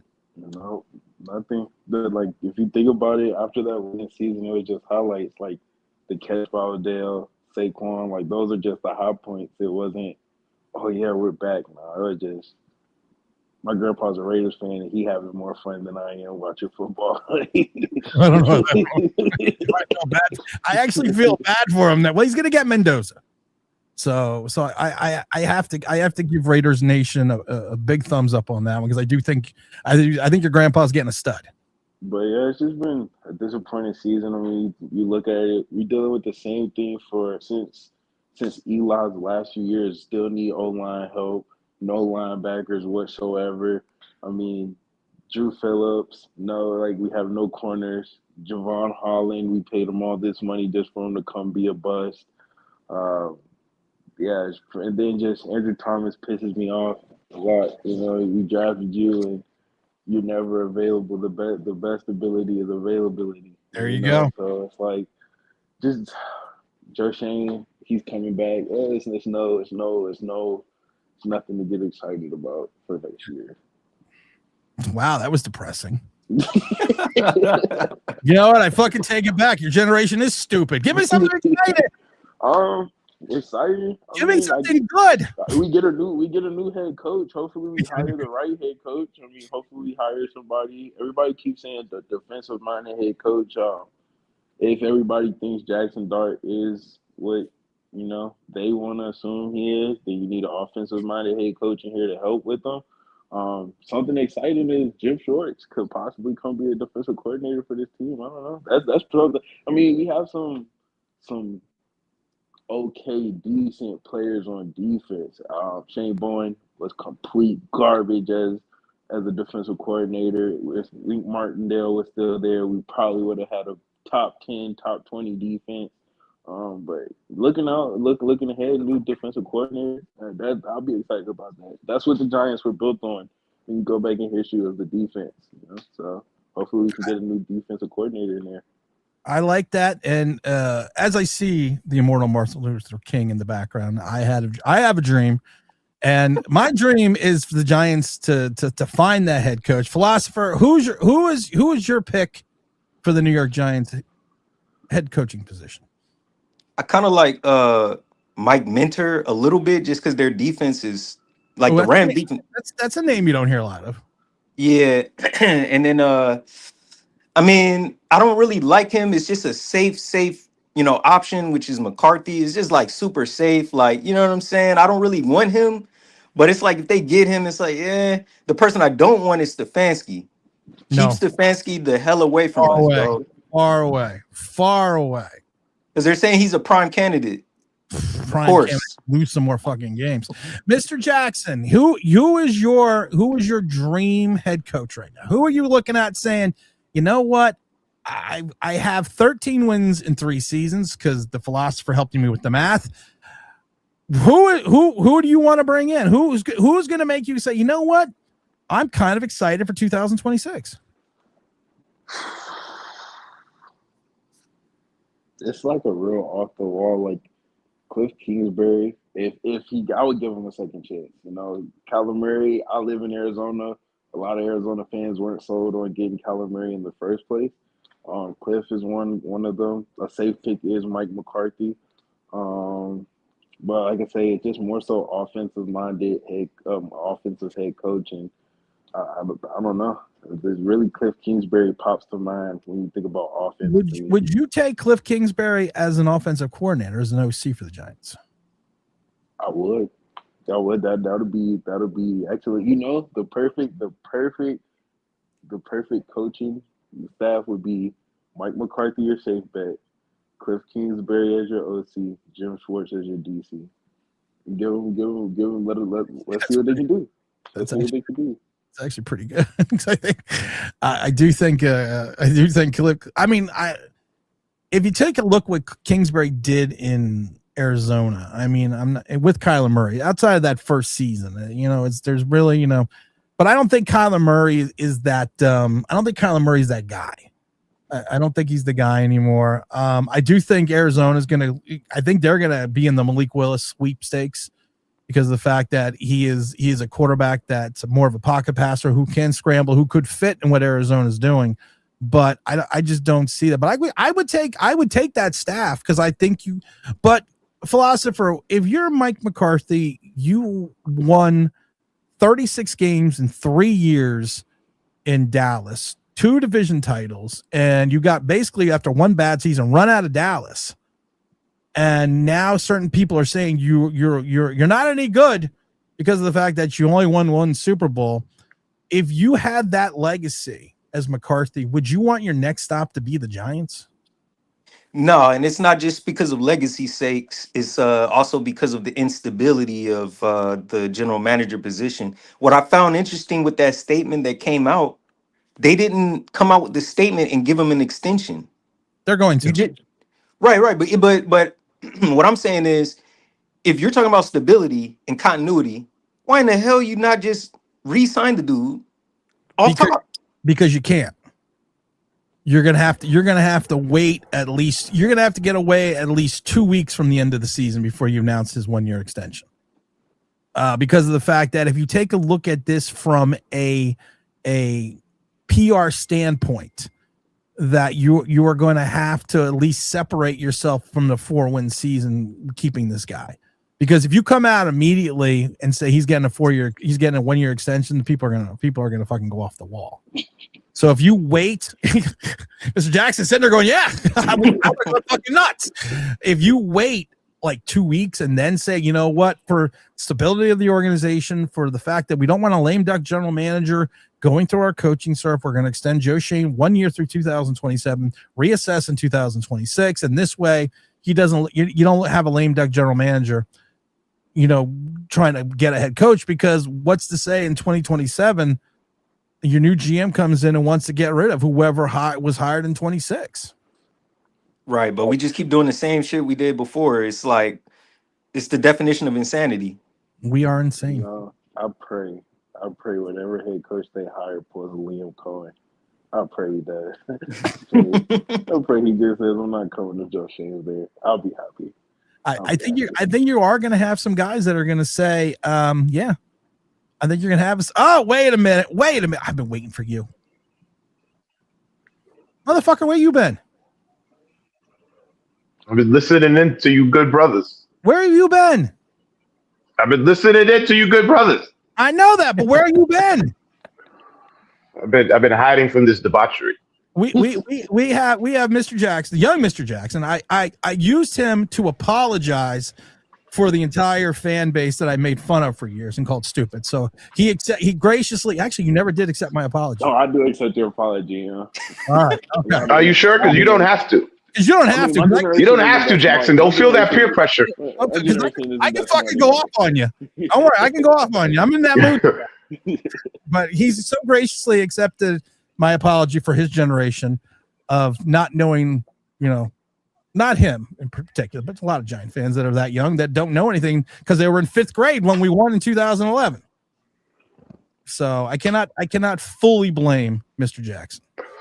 Listen, I seen somebody tweet out today. What up, fellas? What up, chat? That they said this was the best team they've ever seen. The best 4. And I was like, well, damn, where were you in 2016 at least? Like, damn. Like, what are you, 11? You were 11. He was 11. Mr. Jackson, I'm going to drop you off for a second. So I got a bunch of other people that want to come in. I really do appreciate you coming on. You're more than welcome to come on anytime. And thank you in all sincerity for accepting my apology for making fun of your entire generation for an entire year. I'll probably still do it in like 15 minutes. So I'm just let you know now. But thank you for coming on, my friend. No problem. I'm going to bring in James Stein real quick. James. Hey, how you doing? What's going on, brother? What's good? What's good? I love Philosopher because he's just sitting up there like, okay. What's good in this 2025 season? Well, we got to see what Dart was made of, but I don't think Dart is the guy because he doesn't have a deep ball that's worth anything. We just broke down the chart. What are you talking about? You don't know your football. We broke down the chart. No, I'm saying for 12 for 10 passes over 10 yards. I'm saying he doesn't have the deep ball. I know. I was being facetious. Right? Okay. All right. He said he was 3 for 12, which means he was like at 26.5% completion percentage. What it comes down to is we did find out that we had a running back in Scatterboo. Okay. Other than that, this was a lost season. And I can't for the life of me understand why we kept Shane. But I think Mara at this point is probably really sick at this point, and he doesn't want to go through the hassle of finding another GM. But it's not going to get no better in 26 because what kind of coach is going to come here and work with a lame duck like Shane? I just don't see us getting a good coach and staff to come work for a guy who may be out in a year. That's why I he's don't getting. know. That's why he's getting an extension. Keep telling everybody this. Nobody listens to me. What? James, you're making our generation look bad. James Stein, that is. Well, again, I don't see why the Giants kept him. I don't know. Be careful. I mean, it shows one thing that if you can kiss up to people, you get to keep your job. That's what it shows me. That's why I've been unemployed. That's why I've been unemployed for 15 years. James, I'm going to drop you off here because I want to bring on some other people. I appreciate you coming on. I got to get to this gentleman because his internet never works, and that's Slider. Slider. We got Slider. We got the philosopher. We got James Williams. We got Slider. Slider, I'm going to ask you a question. Okay. Is your internet working? I think so. Okay. Okay. You ready? What up? You ready? Here we go. This is a math question. Yeah. Okay. 6 plus 3 plus 4 equals what? 58. 13. 13. 13. It's still, James, I've been trying to figure it out. It's still fucking 13. That's how many games we have won in 3 years. Oh. Jesus Christ. We are 13 and 38. This is how many games, and I keep thinking my calculator was wrong. But this is how many games we won. Slider, give us something good, man. Give us something good. I don't know if it's good, but we're number 7 in draft board. Well, we're number 5. Oh, we were 5. Man. We are 5. Oh, 5. Okay, I guess that's good. We're top 5, but I have nothing good. I wanted to ask you this. I didn't get to finish watching Pat Leonard's video, but on the title it says that Joe Schoen is using AI for a coaching search. Isn't that kind of sad? Yeah, ask him. Yeah, ask him about it. Yeah, ask him, Slider. Good question. Good call, Slider. Ask me about Lip. I'm gonna be. That is the most stupidest thing. No, I'm gonna be 100% honest right now. My thumbnail today was created by AI because I was too lazy to go out and create a thumbnail. And then I told James, there's this program. It's not a program. It's another streaming service called Riverside FM. And it has my voice. And I could literally now just type in, like, give me a 20-minute podcast about why the Giants sucks. And it will create the podcast and use my voice and create the whole thing. I never have to work again. AI is great. I don't know how to use it, but it's great. Yeah. You hear that, philosopher? You heard that? I guess I don't mind that, but when you can't find a coaching search and you have to use AI, that's kind of weird for me. I was laughing, James, because when you were holding up whatever you're smoking, it looked like you were handing it to the philosopher. Now I'm telling you, I'm about to hand him this blunt. Like, hey, I need to pass this around. That's what I was just watching. This is like ridiculous. I'm literally watching you. Go like this. Hold on. Here, philosopher. Let me pass you this joint. Hang on, brother. There you go. Oh, there you go. Damn. That's what I was literally watching that going, okay, that can't be right. But I don't know. Is he using AI? You know what? I wouldn't.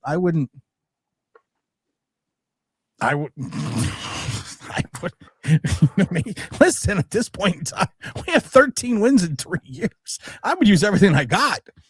But isn't his whole thing that he's bringing technology and eugenics and all this stuff, greatness to the Giants? That's his whole thing. It's his whole shtick.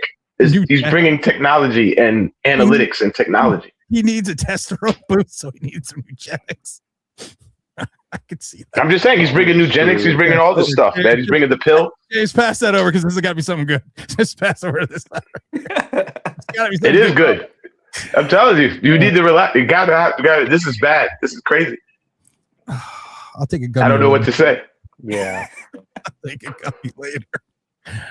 I got some positivity. Y'all ready? Okay, here we go. Positivity. Okay. So I've been looking at the draft, you know what I mean, in terms of positions and whatnot. And I gotta say, this draft is really, really, really good with corners and D tackles. And Means we we need won't get both of any. those. We need both of those bad. We're So gonna get I a actually we're gonna think the get a wide draft is better. receiver. I think the draft is better with defensive ends and corners. We definitely don't need that. But the problem is the Giants. They're like I said, they're talking about the Giants taking that one kid who they're referring to as a tweener, defensive tackle, and what's his name? I can't think of his fucking name now. Falk. That he's 6'6", 285 pounds, and they're calling him a projected tweener, defensive lineman, defensive tackle, and defensive edge. I like Bane. Bane is a beast. Yeah, but he almost killed Batman. Sorry. No, but I mean, he's like our defensive ends, except he can play the run. It's insane. He's like our defensive ends, but better. Oh, that still exists, dude. No. We do need someone to set the edge. Don't we have like 4 guys that are supposed to do that? Yeah, but we can't keep drafting the same position over and over and over and over.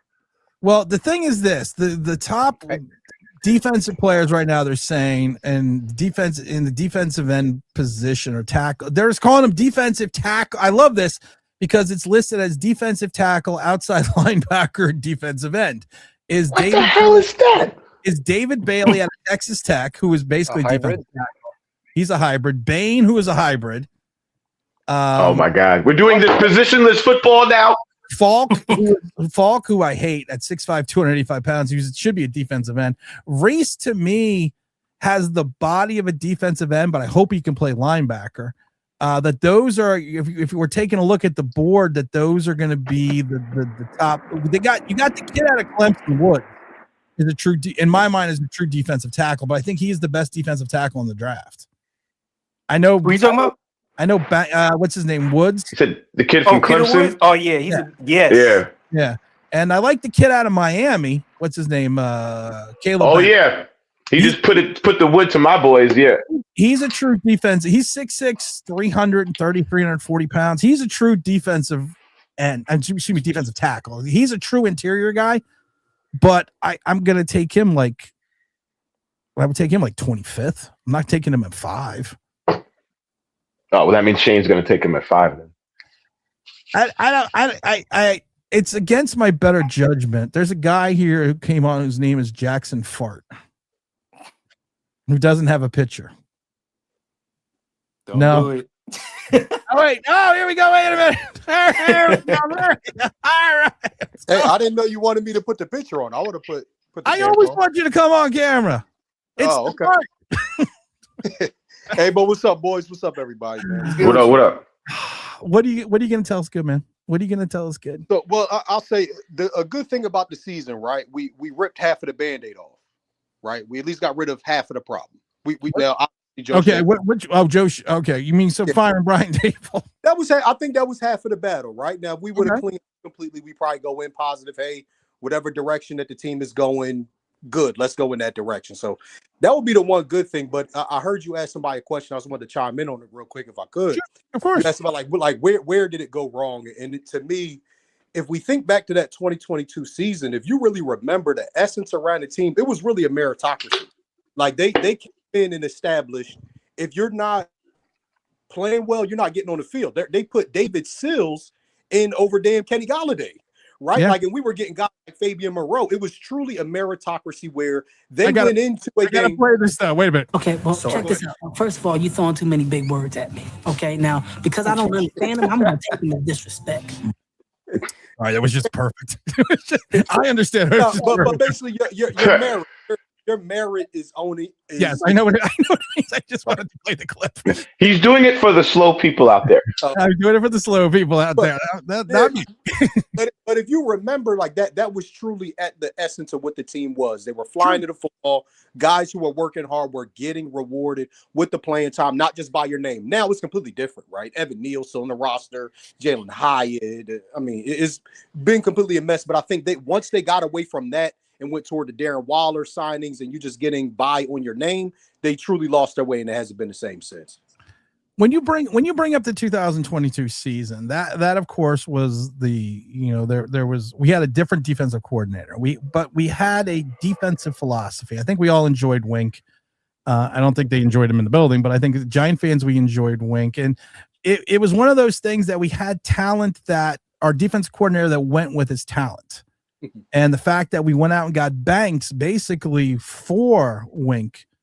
And then everything that happened with Shane Bowen and everything's happening now.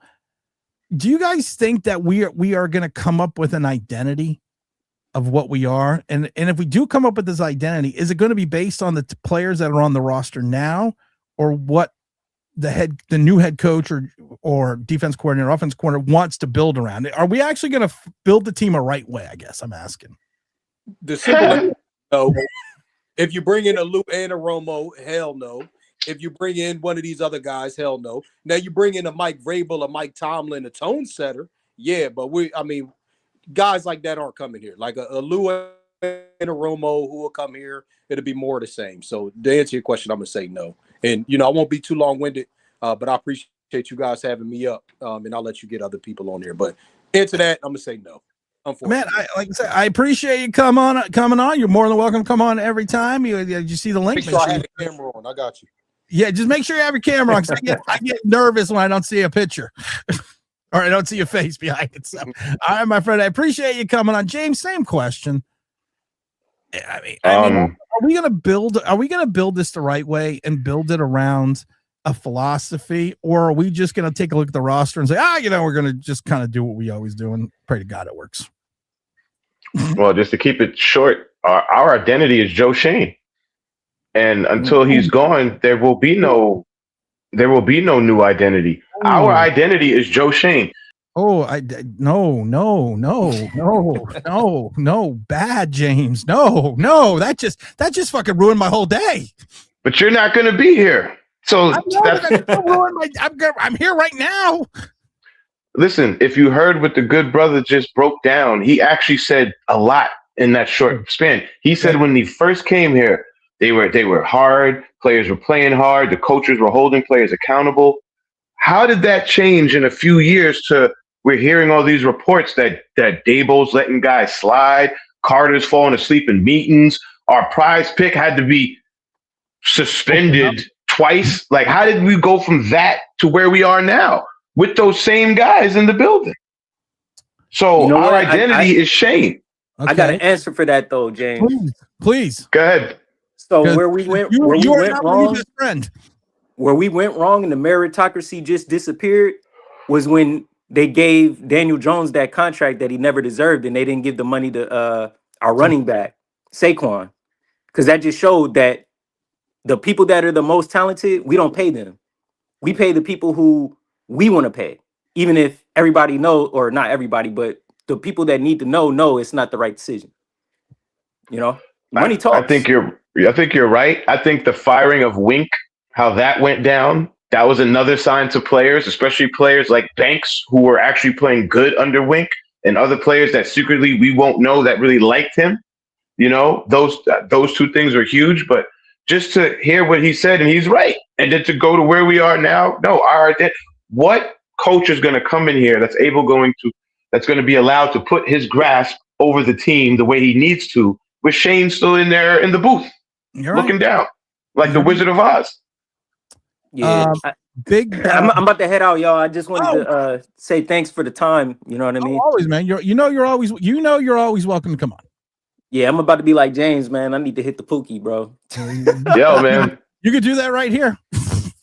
No, I got a public persona for my job. I can't, you know what I mean? Certain things I can't do. That's true. Yes. I seen the picture of MLK in the back. Yes, brother.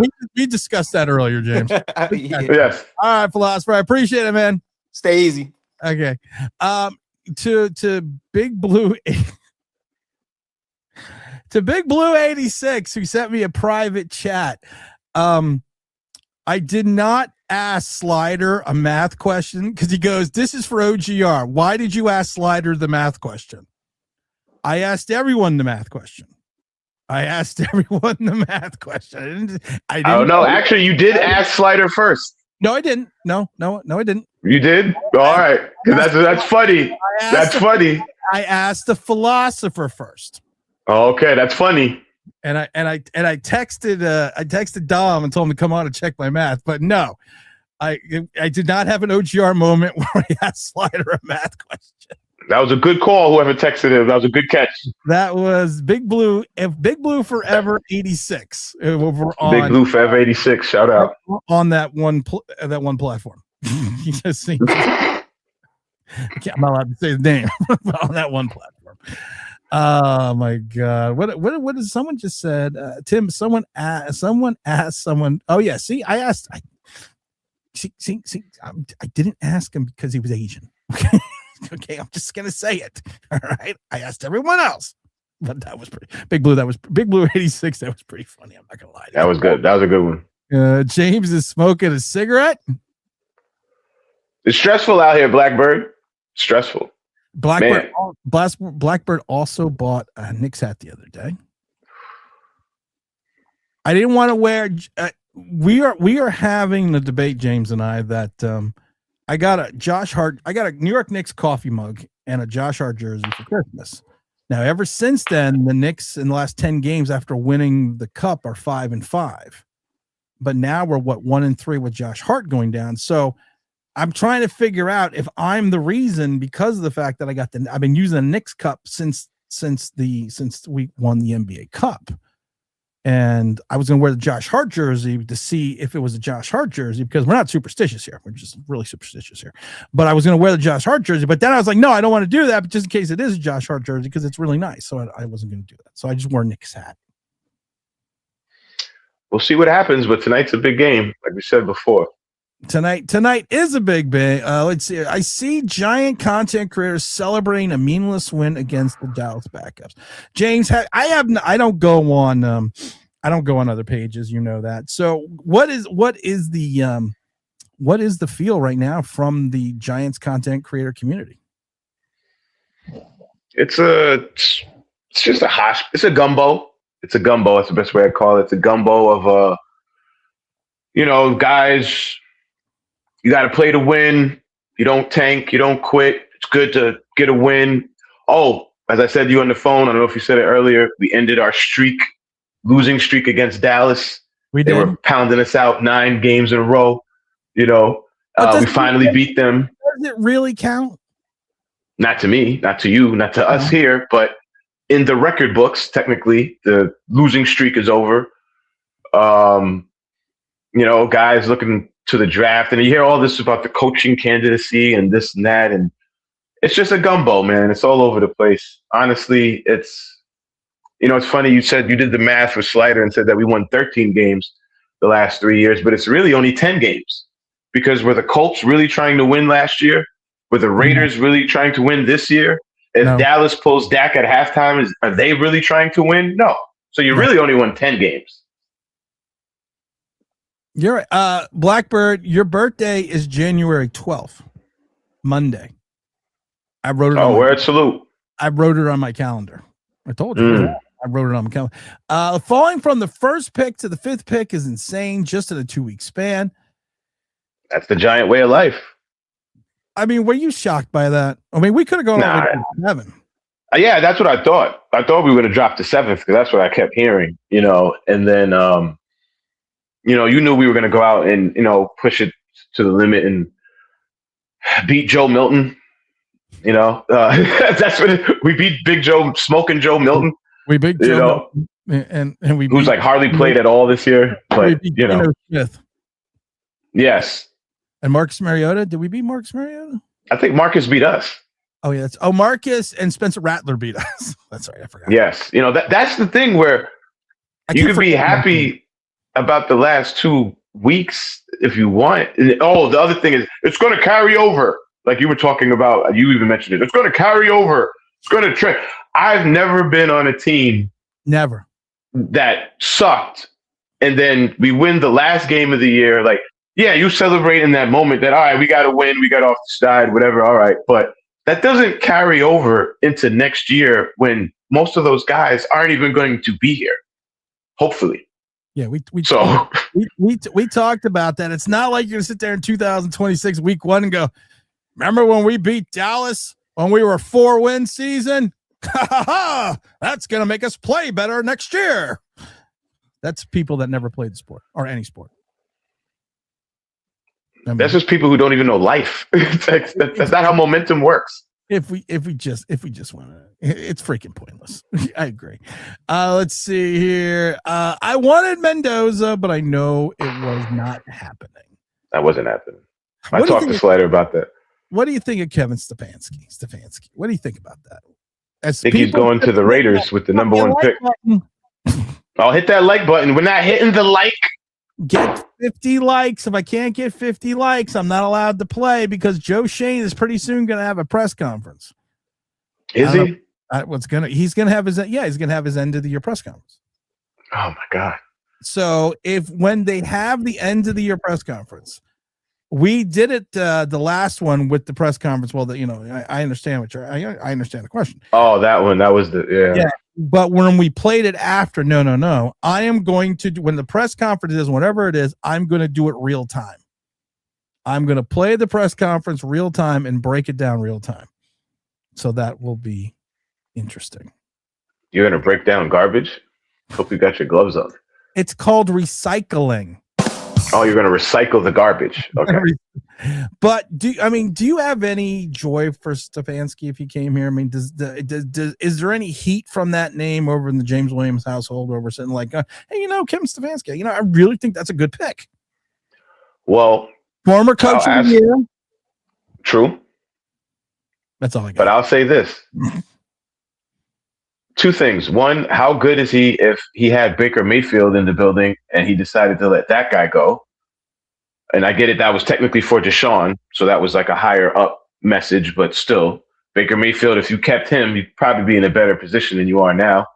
And number 2, just look at how they handled their quarterback situation this year. Flacco, Pickett, Gabriel, Sanders, that whole carousel, the way he handled Gabriel and Sanders, did Gabriel really get any better under him? I don't know. I don't think so. I don't think Gabriel, but I can't blame him for Dylan Gabriel. Well, I'm not blaming him. I'm just asking, did he look like he improved under his tutelage? No, I can't. That's you are a coach. He's an offensive minded coach. Here's my thing. But Stefanski is the perfect coach for the Giants. 11-5, 8-9, 7-10, 11-6, 3-14, 5-12. 2 winning seasons, 45-56 in 6 years. He's the perfect Giant. He's the perfect Giant coach. You win one season, you lose a couple. You win one, you lose a couple more. He's had 13 different quarterbacks in that time. I love it. The Browns are currently paying 8 quarterbacks. And he's ran through 13 of them. Oh, by the way, our black preacher, who I actually love on our bench, he was one of those quarterbacks over there. Oh, that's right. I forgot about that. Now I have to look that up. He's been through a lot. But I mean, why do you think that is a name? Why? I mean, honestly, why do you think that is a name that has some Giant fans excited? Because I like Jackson Dart, like I always tell you, I don't see it. I'm trying to like him, but why? Because why do you think that's even anything? Because honestly, we've grown accustomed here to picking up other people's trash from their yard sale and bringing it home like it's fine china. That's what we do here. I mean, we brought Jason Garrett over. I hear, even Mike McCarthy, people like, I wouldn't be mad at that. It's like, I wouldn't be mad, but that's not moving the needle either. We've seen that already. Kevin Stefanski, that's a quick plug in, rinse, repeat. Bring him from Cleveland, bring him here. He can work with Dart, But to me, I feel like we need somebody different. We just need somebody, unless you're going to bring in a guy who's established like a Harbaugh or even though LaFleur to me has been more impressive than Stefanski has in his time in Green Bay. If you are Harbaugh, would you want to come here after what you did in Baltimore? No. Honestly, no. If I'm Harbaugh, number one, honestly, I'm probably taking a year off. Yeah. I take a little time off. That guy has been in the thick of it for over a decade, coaching almost 2 decades, Tomlin, we thought that was a possibility. That's not, thanks to Wide Right Part 2. That's no longer a possibility. That's not, you know, you can't move on from Tomlin. So that's not happening. LaFleur, that's not happening. As I just brought him up, that's not happening now. So now again, we're lowering our sights. It's just what's easy pickings. Kevin Stefanski, he got fired. He's there. Let's get him. Let's just. Why don't we let this sit for a minute? Do like a hot pie out the oven. Let it sit for a minute. Let's just see what happens with the landscape of things. See how things change out. Let's just sit. We don't have to jump on the first piece that gets hacked. In the Black Monday, as they call it. Kevin Stefanski is not a needle mover to me. I mean, he seems like he's a good offensive mind, but what about the defense? We need somebody to come in here and really get this defense together. We need a guy that's going to come in here and get in people's faces. Is Stefanski doing that? I don't know. The Raiders fire Pete Carroll after one season. That was silly. Legendary coach Pete Carroll after one season. Everything that Pete Carroll did in college, what he's done in the pros, what he did in Seattle. But they kind of felt he wasn't the right guy. Once legendary coach. We took 4 seasons before we figured out Brian Dable. When everyone in the league knew it by the second season, that Brian Dable wasn't the guy. We're keeping Joe Schoen year 5 when everyone pretty much knows that Joe Schoen's not the guy. We kept Daniel Jones for 6 years when we all know that he's not the guy. Can we learn any lessons from the Raiders who figured out, listen, we got Mendoza, we got the number 1 overall pick. We got Mendoza coming in, and Carroll is known for helping produce a quarterback named Russell Wilson.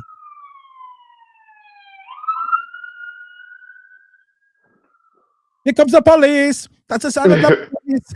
I'm sorry, but he is known for maturating a quarterback in Russell Wilson. He helped do the same thing in college, but they still just got rid of him because they felt that he just wasn't the fit for moving forward in the franchise. Why do teams like the Raiders see these things so early, but we go through 14, 15 years of doldrums and we just seem to be stuck in neutral?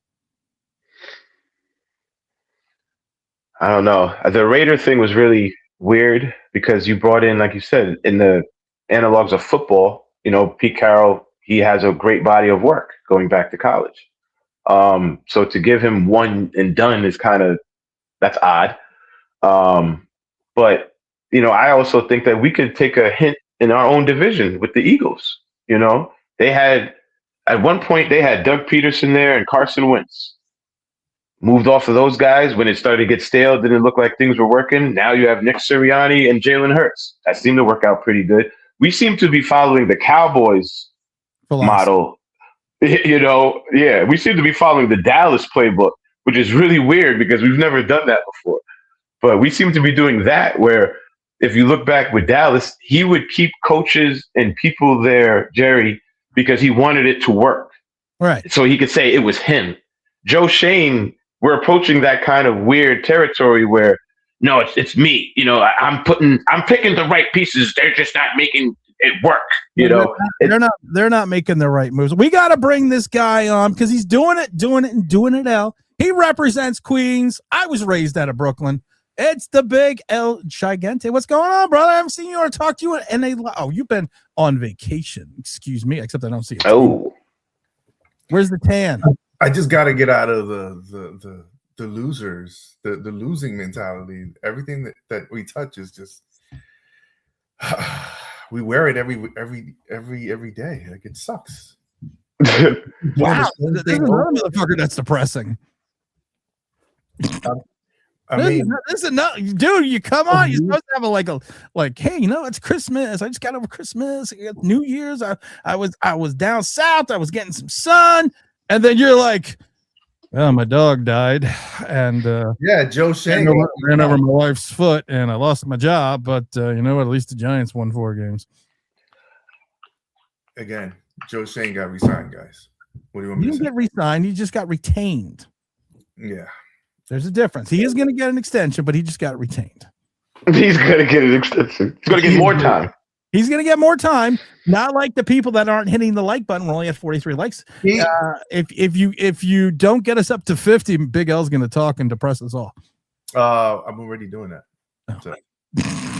What's going on though, bro? Where you been? I know where you been. You don't have to tell me. I know where you been.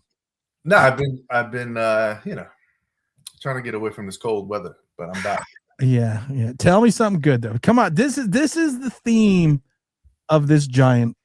Tell me something good. Tell me something good.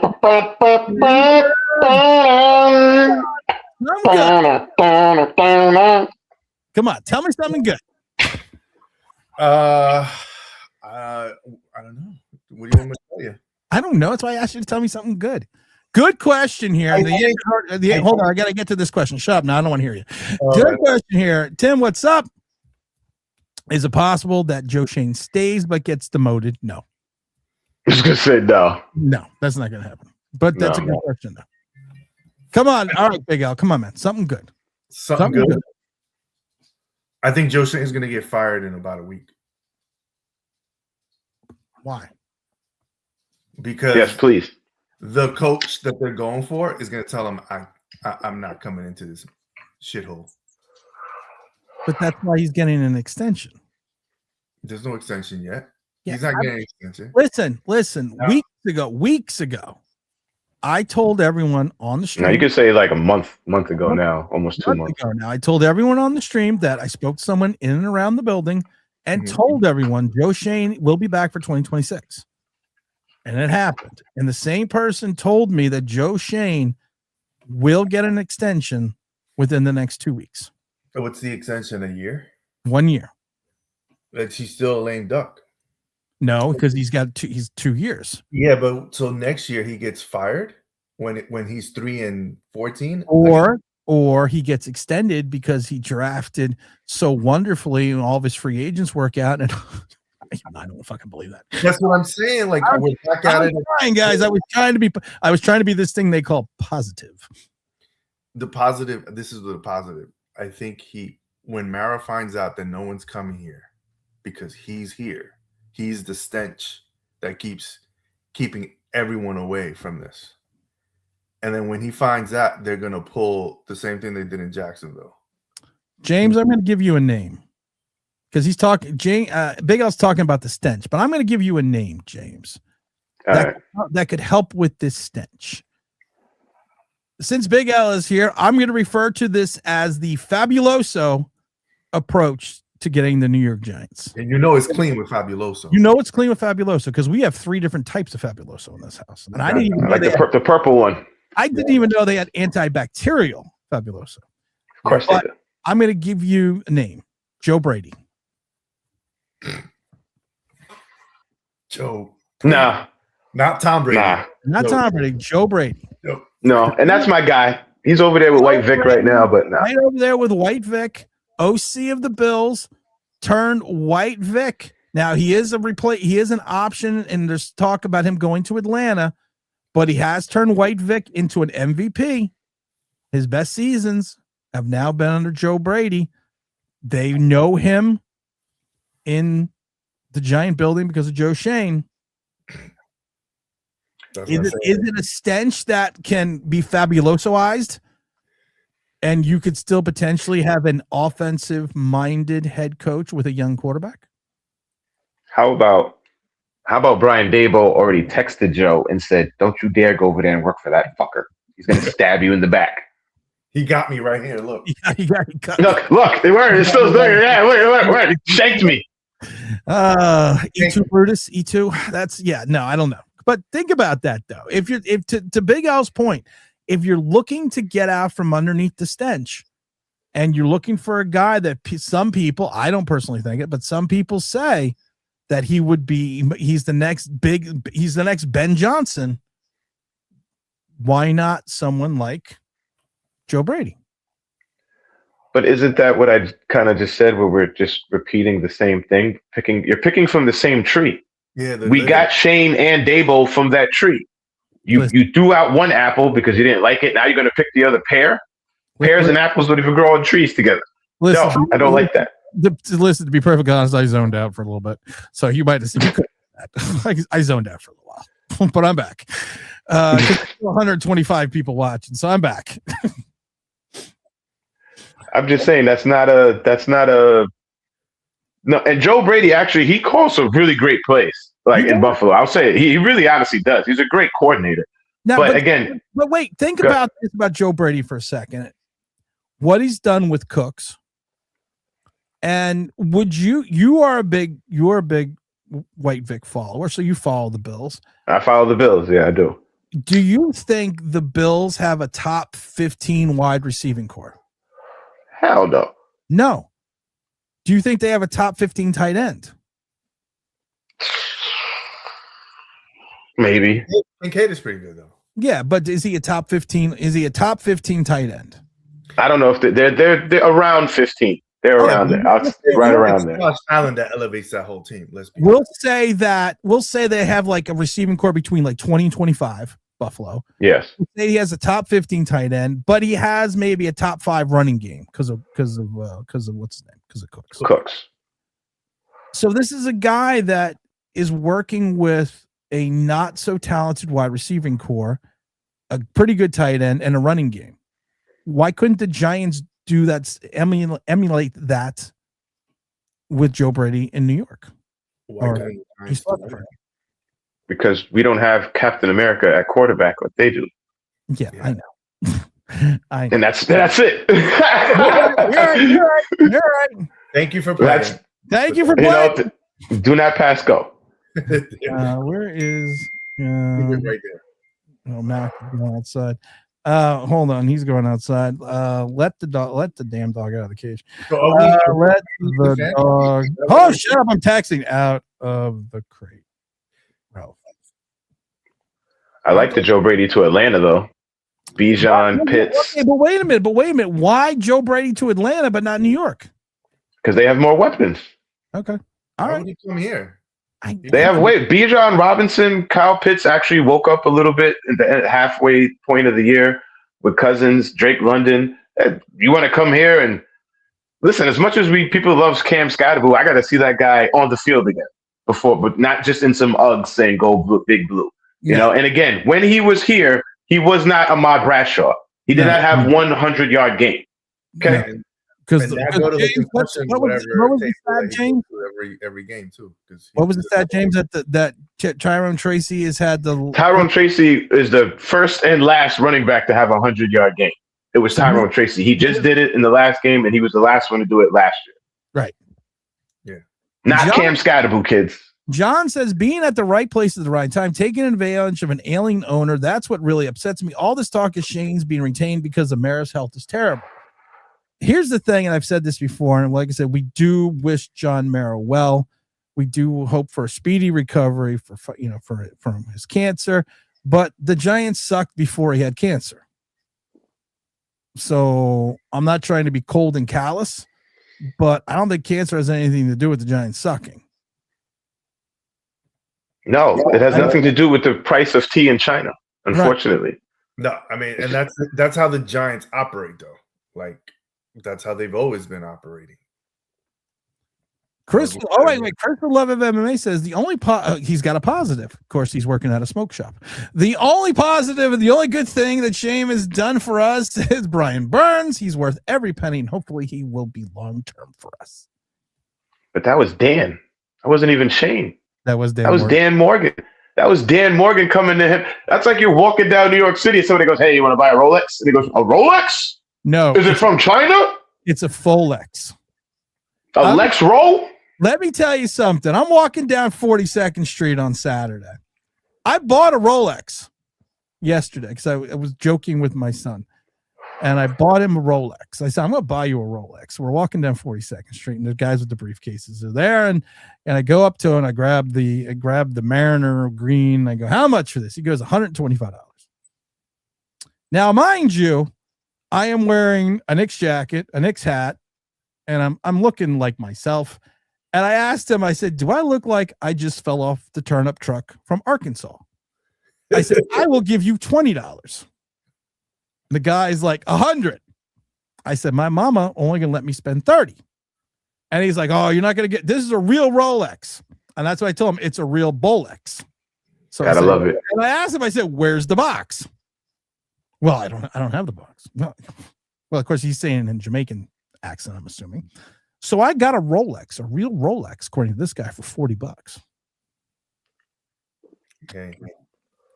I use my Joe Shane 101 negotiating skills, but I wanted to bring up Brian Burns for 1 minute. Do you think what about Brian Burns is sitting there right now? Like, damn, I should have just fucking stayed in Carolina. Shoulda, coulda, woulda. I mean, they did just win their division. Yeah, They're never got paid though. So they're he's like, 10.5 point home dog to the Rams. Do we all know where I know that from? But they're in the dance. He's on the New York Panthers. That's the mighty FanDuel.com. FanDuel.com, number one sportsbook in America. Don't forget, that's FanDuel. Game responsibly. Just come on, guys. You're supposed to help me with the FanDuel shit. I can't believe I give Joe Shane credit. I can't give Joe Shane credit for Dart. That was Dable's guy. Even Dart says we need to see better pocket passing. We have an astute collection of talent here today.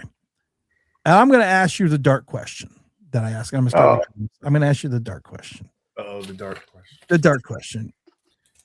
2027, is Jackson Dart still your quarterback?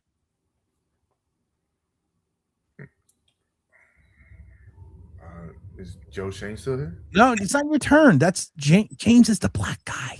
Oh. Okay, you're the Spanish guy.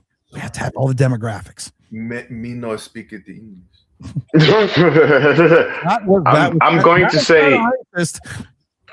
I'm going to say yes. Okay. Are the Giants winning? No. Okay. Big L. Yeah. Same question. 2027. Is Jackson Dart your quarterback?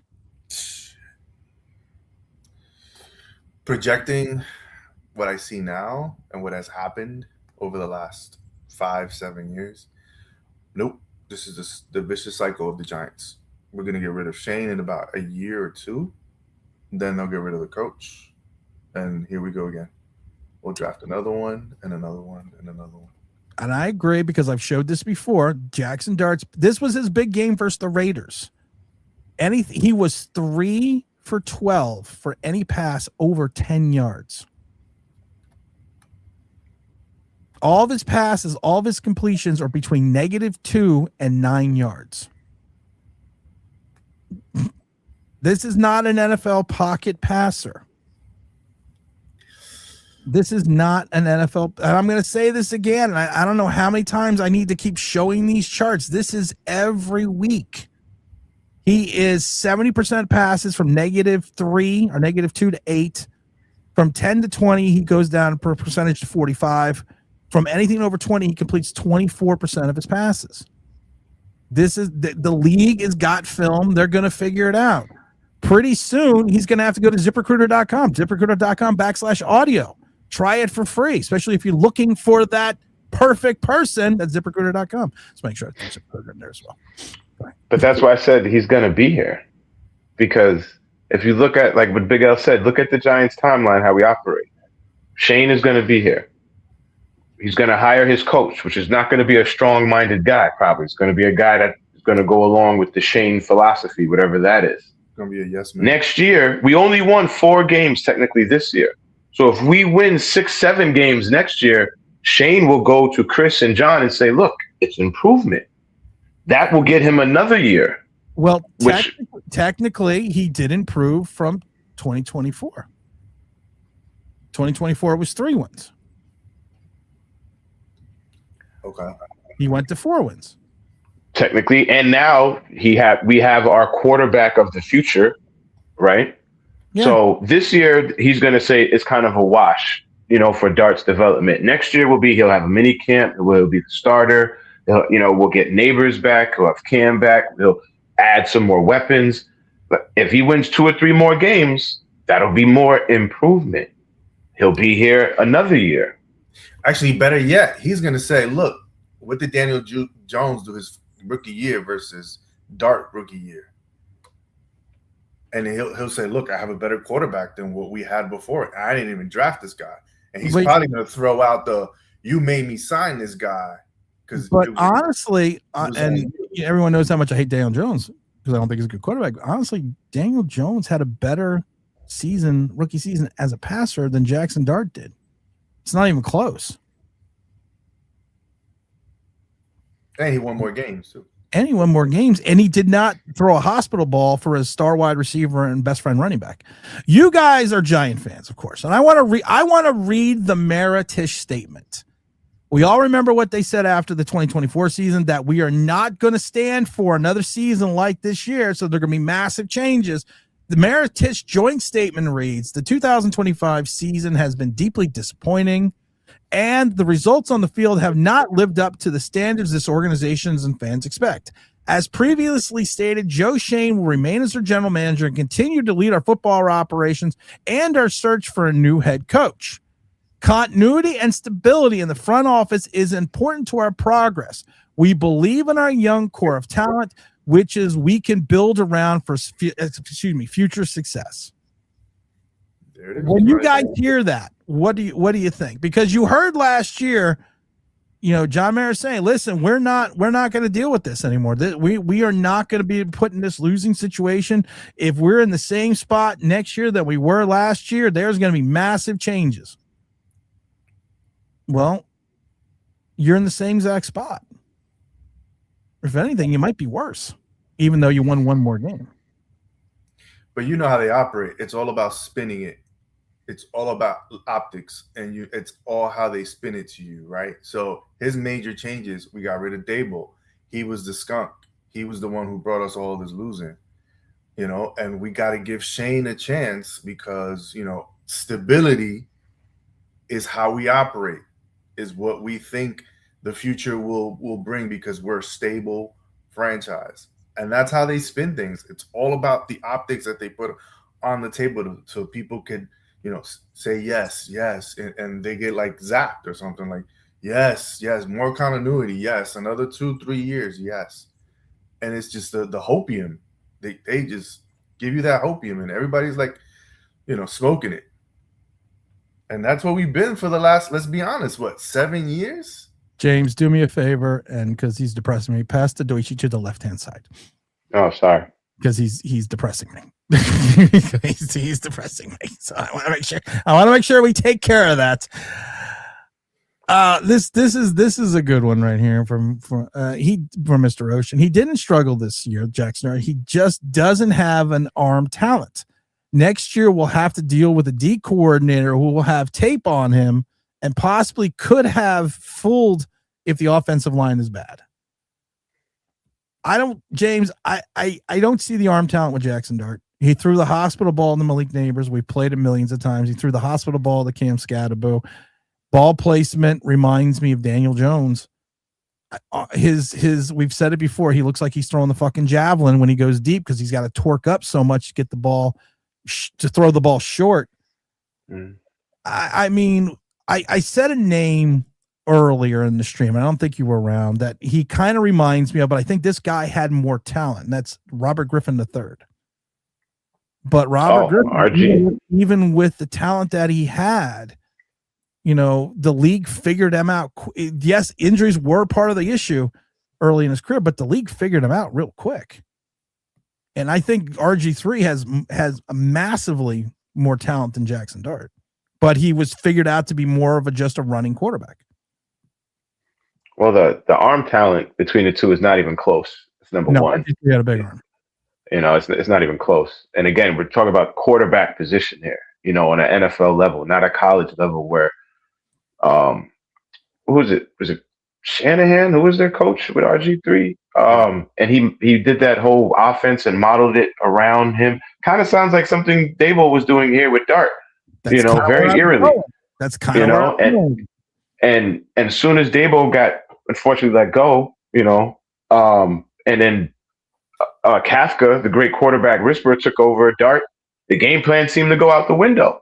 Dart seemed to be lost. I mean, he had that game against Minnesota where it was like, you're scared to let him throw the damn ball. And it just doesn't make any sense, So the RG3 comparisons as far as the way their careers look, it's a little scary. that you even brought that name up. I brought that up because to your point, which is where I wanted to go with that. We're one like away from 50. Just someone hit the fucking like button. One of the points I wanted to bring up was the fact that Washington literally tried to tailor their entire offensive system around RG3. And people will say, well, that's what you do with your quarterback. Well, yes and no. The quarterback should be part of the offensive philosophy 1,000%. It should be the main part. But when you literally take the entire philosophy and make him run, throw, and do everything else that he has to do, teams easily figure out, okay, well, RG3 is okay at throwing, but he has more of a feel for running, and they just tailored this entire offense around him. If we could just stop him, the one guy, we don't have to worry about anybody else because he is the one that's really the puppet master pulling all the strings. And I see that with Jackson Dart. And I love the comment where someone says he finally learned how to slide. He finally learned how to slide. He actually did. I saw that. He actually slid this time. He actually got through without hitting someone. You guys want to know what I think might actually get Shane out of here faster? The fastest thing that'll get him out of here, other than his own stupidity, if we go into next year, and if Cam Ward and Shador look light years better than Dart as far as passers and running an offense, that may be the one thing that gets heads turning here. Like, if we'd have lost that Colts game, you could have had a chance to get Cam Ward. That was a meaningless win. If with Sanders, he was sitting right there. Now to save his job, he jumped on the Dart train. But in the beginning, we were hearing that he wasn't really fully on Dart. But it's too late now. You're attached to Dart. So if Dart comes out next year and he's like the same guy and he's not really getting any better, that could be the thing that gets him out of here, because you've now attached your career to this kid. And I think if Sanders, who was sitting right there, comes out and looks progressively better, that may be the thing that gets Shane up out of here a little faster to me. That's the only thing I can think of. My thing with Sanders is Sanders was a 5th round pick. So Cleveland, and there is talk in Cleveland that a lot of people in the organization like Sanders. You're not paying him anything for the next 3 years.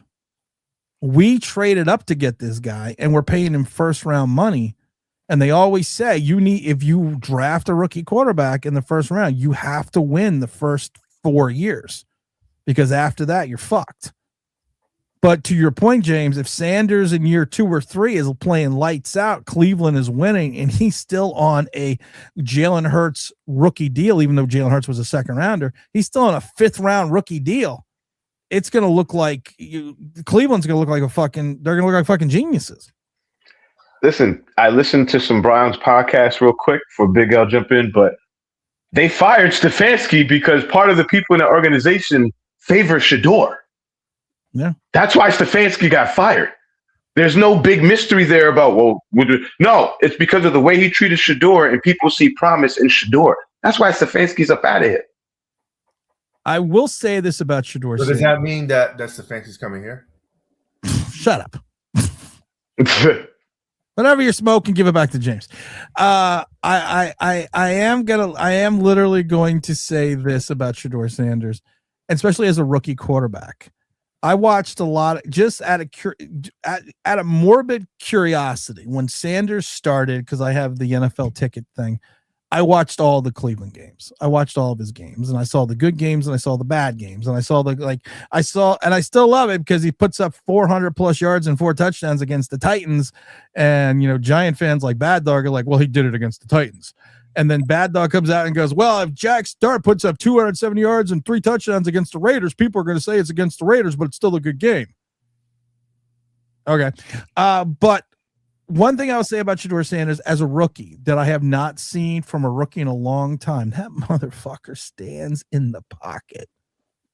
He knows he's going to get the shit kicked out. He knows he's going to take a beating, but he stands in that pocket and he knows he's got a bad offensive line and no wide receiving talent outside of Jerry Jeudy.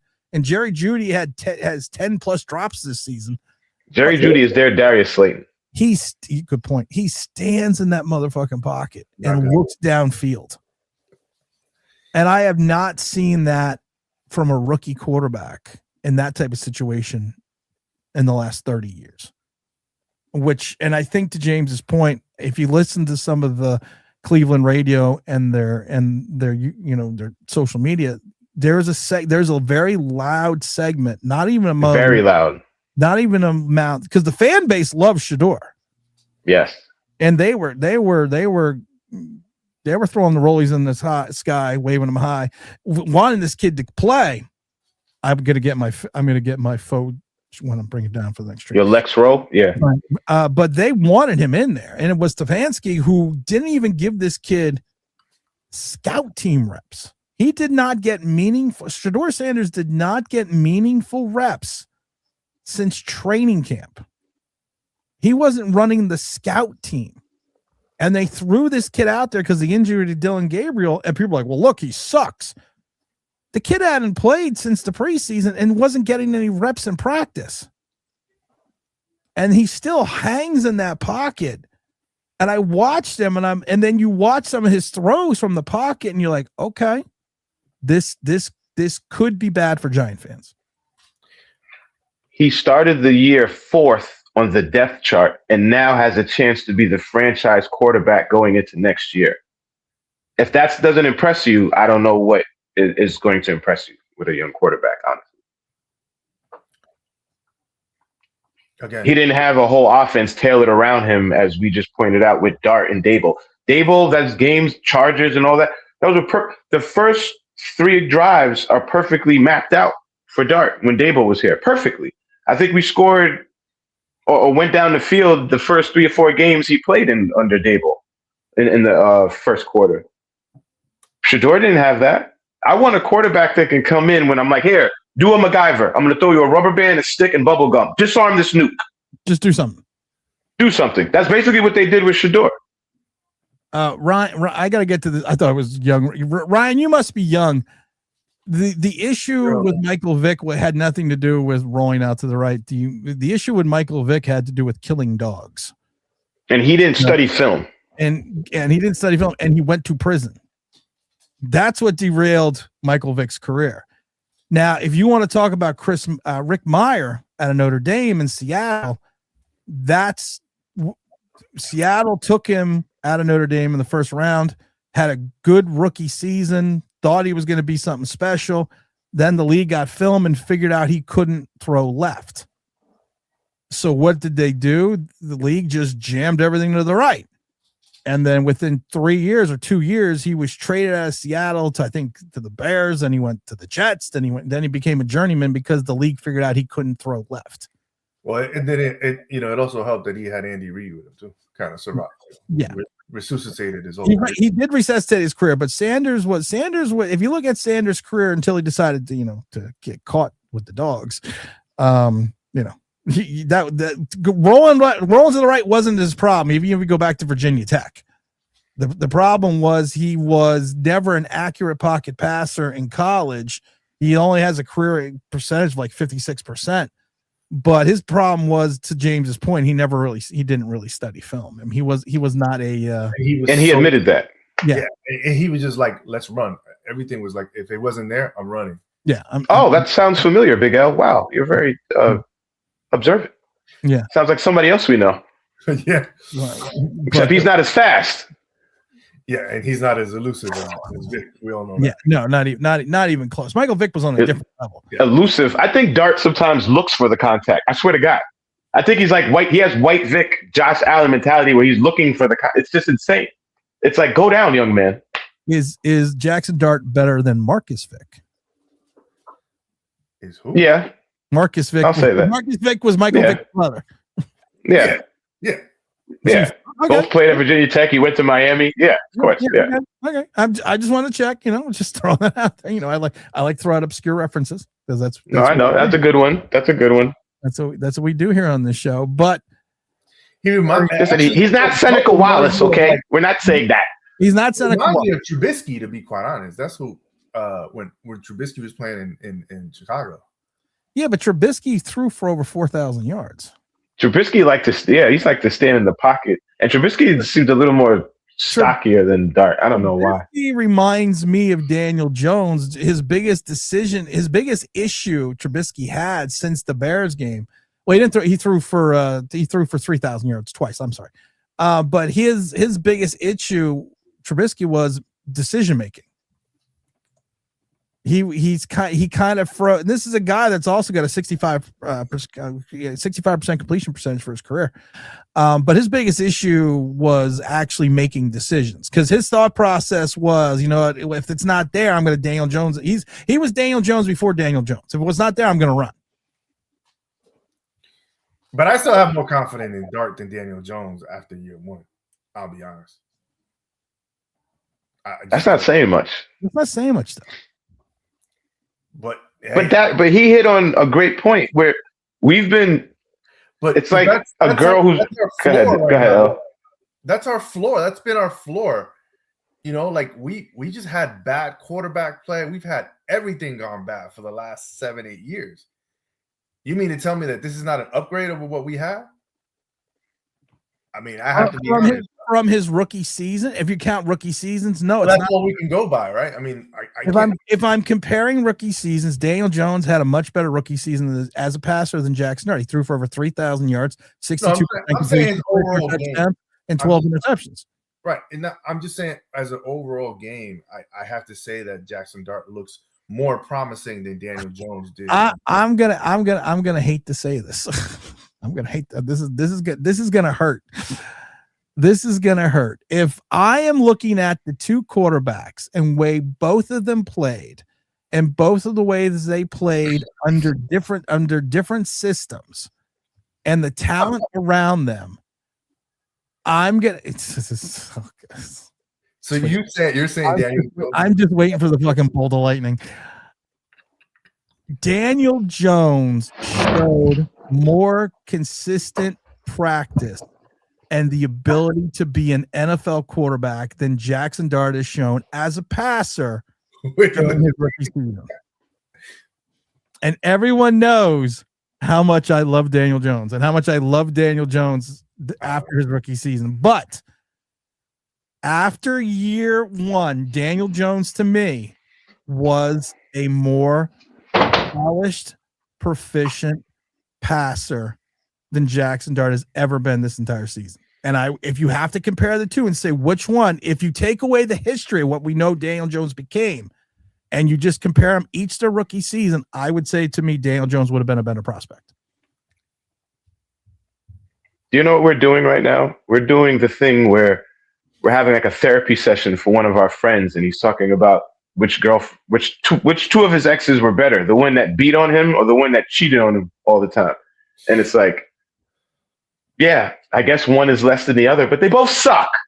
No, but honest, if you're being honest, and I hate saying this, if you're being honest and you're looking and you don't know Daniel Jones' history and what he is going to be, and you look at him truly as a pure passer in that system and the way he progressed and what he did, and you compare it to Jackson Dart, I think they're both comparable as running quarterbacks. I think they're exactly the same. I think Daniel Jones was faster than Jackson Dart is.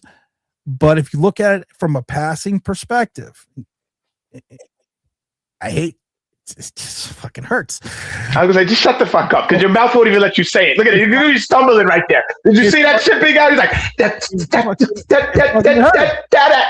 Daniel Jones, after the season, if you look at him comparatively and you compare the two, would have been considered a better passing product than Jackson Dart ever was. It would be Jones and then Dart.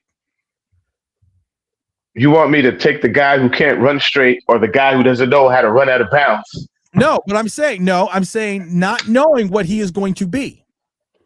You got to take away what we know Daniel Jones is or was, but just looking at that Pat Shurmur season, looking at way he played, and looking at what he accomplished, he had a better rookie season. And he had a better season. Like 20 times.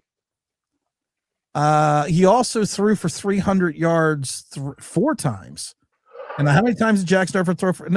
4 times. No, I'm sorry, 5 times. Daniel Jones threw for 300 yards 5 times in that season. All against Washington. He threw against, let's see, Washington. They 5 times Washington? Nah, Washington, the Jets, Detroit, and Tampa. Count the preseason. No. He threw his first game in Tampa, 336 yards. His game against the Jets, 308 yards, 4 touchdowns.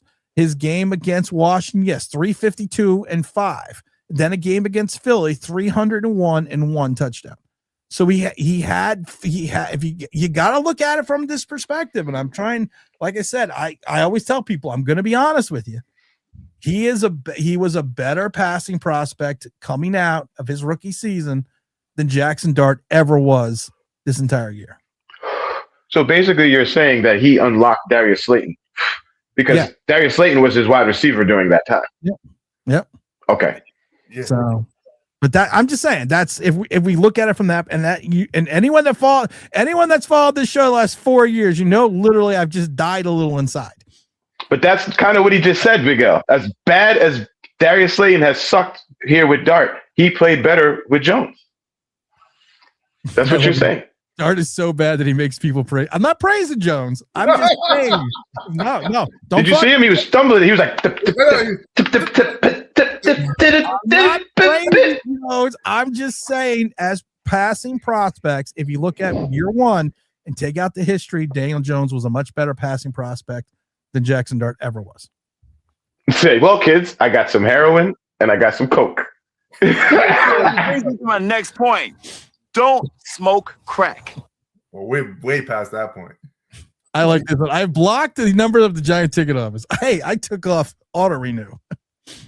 Try to find me now, motherfuckers.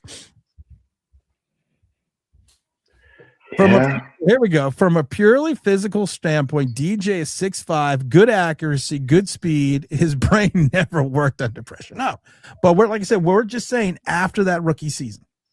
If you do a compare, tell me I'm wrong, James. Tell me I'm wrong. No, listen. I told you that the Tampa Bay game when he first came out there, I was like, oh, well, what do you know? We may have some things. But that was an impressive debut. His rookie season was okay. You had a little bit of hope going into that offseason where it was like, we'll see, but I can't. I know you're saying that just after the rookie. I cannot erase the memory of him falling on his face. I just can't do that. I'm so sorry, and I love you so much. I love it. I cannot do that. Man's ass. I cannot do that. That man was on national TV. It was a Monday night. It was the goddamn perfect play call, and that son of a bitch fell flat on his face, and this organization hasn't gotten up yet. And you also forget it was against the Eagles. Yeah. I mean, the guys around him, they turned around like, did this nigga just fall down? Son of a bitch. It was our butt fumble. It was our butt fumble. It's Daniel Jones at the 5. It's Daniel Jones at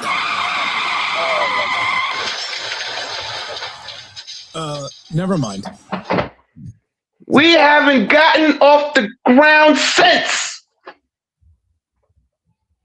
Our cult leader just compared Dart and Jones. What are we doing? It's called the off season. It's called content. My God. We are in the trenches here, people. It says, let's not even think Daniel Jones or Dart. Let's all respect this short-to-be Hall of Famer Eli Manning. Yeah. That's not even going to save us. I'm not doing that with at least Eli's getting in the Hall of Fame. We know that's going to happen eventually. Fuck that shit. He's not getting in this year. Not this year. I said eventually. But this shit is bad, man. Nah, man. Thank God Philip Rivers came back so we could have health care for his kids for 5 years, because then that'll be like it kicked in 3 or 4 years. Nah, man, it's crazy, man. And the best part is, people don't understand. Philip Rivers came back because after you retire from the NFL covers your children for 5 years, healthcare wise. They pay for it. They cover everything. He's got 8 kids. So Philip Rivers said, so does Stephon Diggs. I would love to come back and play. I would love to come back at 40 years old and look like the Pillsbury Doughboy and play a little bit, play a little ball for you. So in 5 more years, he's coming back. So just 9. I'm sorry, 9 kids. I don't count that other one because he's adopted.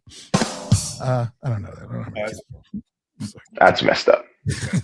That's messed up. Come on. That was a little messed up. Come on. You don't get the Happy Meal. I'll make as well. You don't get a Happy Meal. You get the sit at the table. I will make it even worse than that 9th kid is Daniel Jones. Oh my God. Wait, sorry, 10 kids. So he adopted 2. So he's got 10. I was gonna say when you said 8, I was like, that feels a little low. I was gonna say something, but I'm not going to. Please stop. No, stop. I was gonna say something racist, but I'm not going to. I'll tell you. I'll say the racist thing off the air. Oh my God! Why are 120 people? Listen, motherfucker. Why is 126 people still fucking watching this? Because we're entertaining. Oh, okay. I didn't know. I thought there was another reason. I guess a lot of people's cable was out or something. Like, yeah, you know what? We'll just come over here. Well, listen, they got this. They got Hard Knocks tomorrow. You can watch that recap. we got hard. Yeah. So is Jalen That'll be great. Ooh. Where's he coming back to? I don't know. Where's he coming back to? I mean, is he going back to Tennessee? I don't know. Maybe. Does he have his degree? Because he needs to go back and get it real quick. Nah, he don't know how to run routes. He don't even know how to. Jalen Hyatt, man, that's another like that guy. Like he didn't even play yesterday. He didn't even throw him out there. I don't think they like just get out there, do something, block somebody. Did he not have a snap? He didn't have. I don't think he had a goddamn snap. Like what are we doing here? Did he not have a snap at all? Get your ass out of the darkness and on that field, boy. So wait a minute. The whole thing with Jalen Hyatt was he was in Brian Dable's doghouse and he had all this immense talent and he does have 5 catches. It's a big ass doghouse. The boy's in the back of the doghouse. But wait a minute. Did he even have a snap? Like think about that logic. You didn't even throw him out there like at all the last 2 games. Just nothing. Like nothing. You got nothing out of that guy. Why is he still here? Do you want to laugh? This is actually kind of funny. Oh. For people that said that Jalen Hyatt didn't play at all this season, he played 30 snaps. Vikings. He played in the Vikings game. I saw him. He played in like 30 snaps. He played in 8 games. He tackled somebody because they turned the ball over. Wait. Here's funny. He played in 8 games this year. How many tackles did Jalen Hyatt have? That's a good one. He had like 1 tackle. That's all he did. He had more than Abdul Carter. He had 171 snaps in 17 games. That's a lot. He's got 31% of the offensive snaps. How many touchdowns versus tackles did Jalen Hyatt have? I know the Black Preacher's got more touchdowns. He's got 1 tackle. Yeah, wow, that's So you're telling me Jalen Hyatt has 1/10 of the tackles that Abdul Carter has? Why are you so mean? Why are you so mean? You said you wanted to do math. I don't want to do math. You notice that he has 1/6 of the tackles that Abdul Carter has. Do you earn his per diem? Did you notice, James? I didn't ask Big L the math question. Oh, why is that? Oh, yeah. You asked because you're Hispanic and you can't do math. Duh. Fuck, man. You should know this. Listen.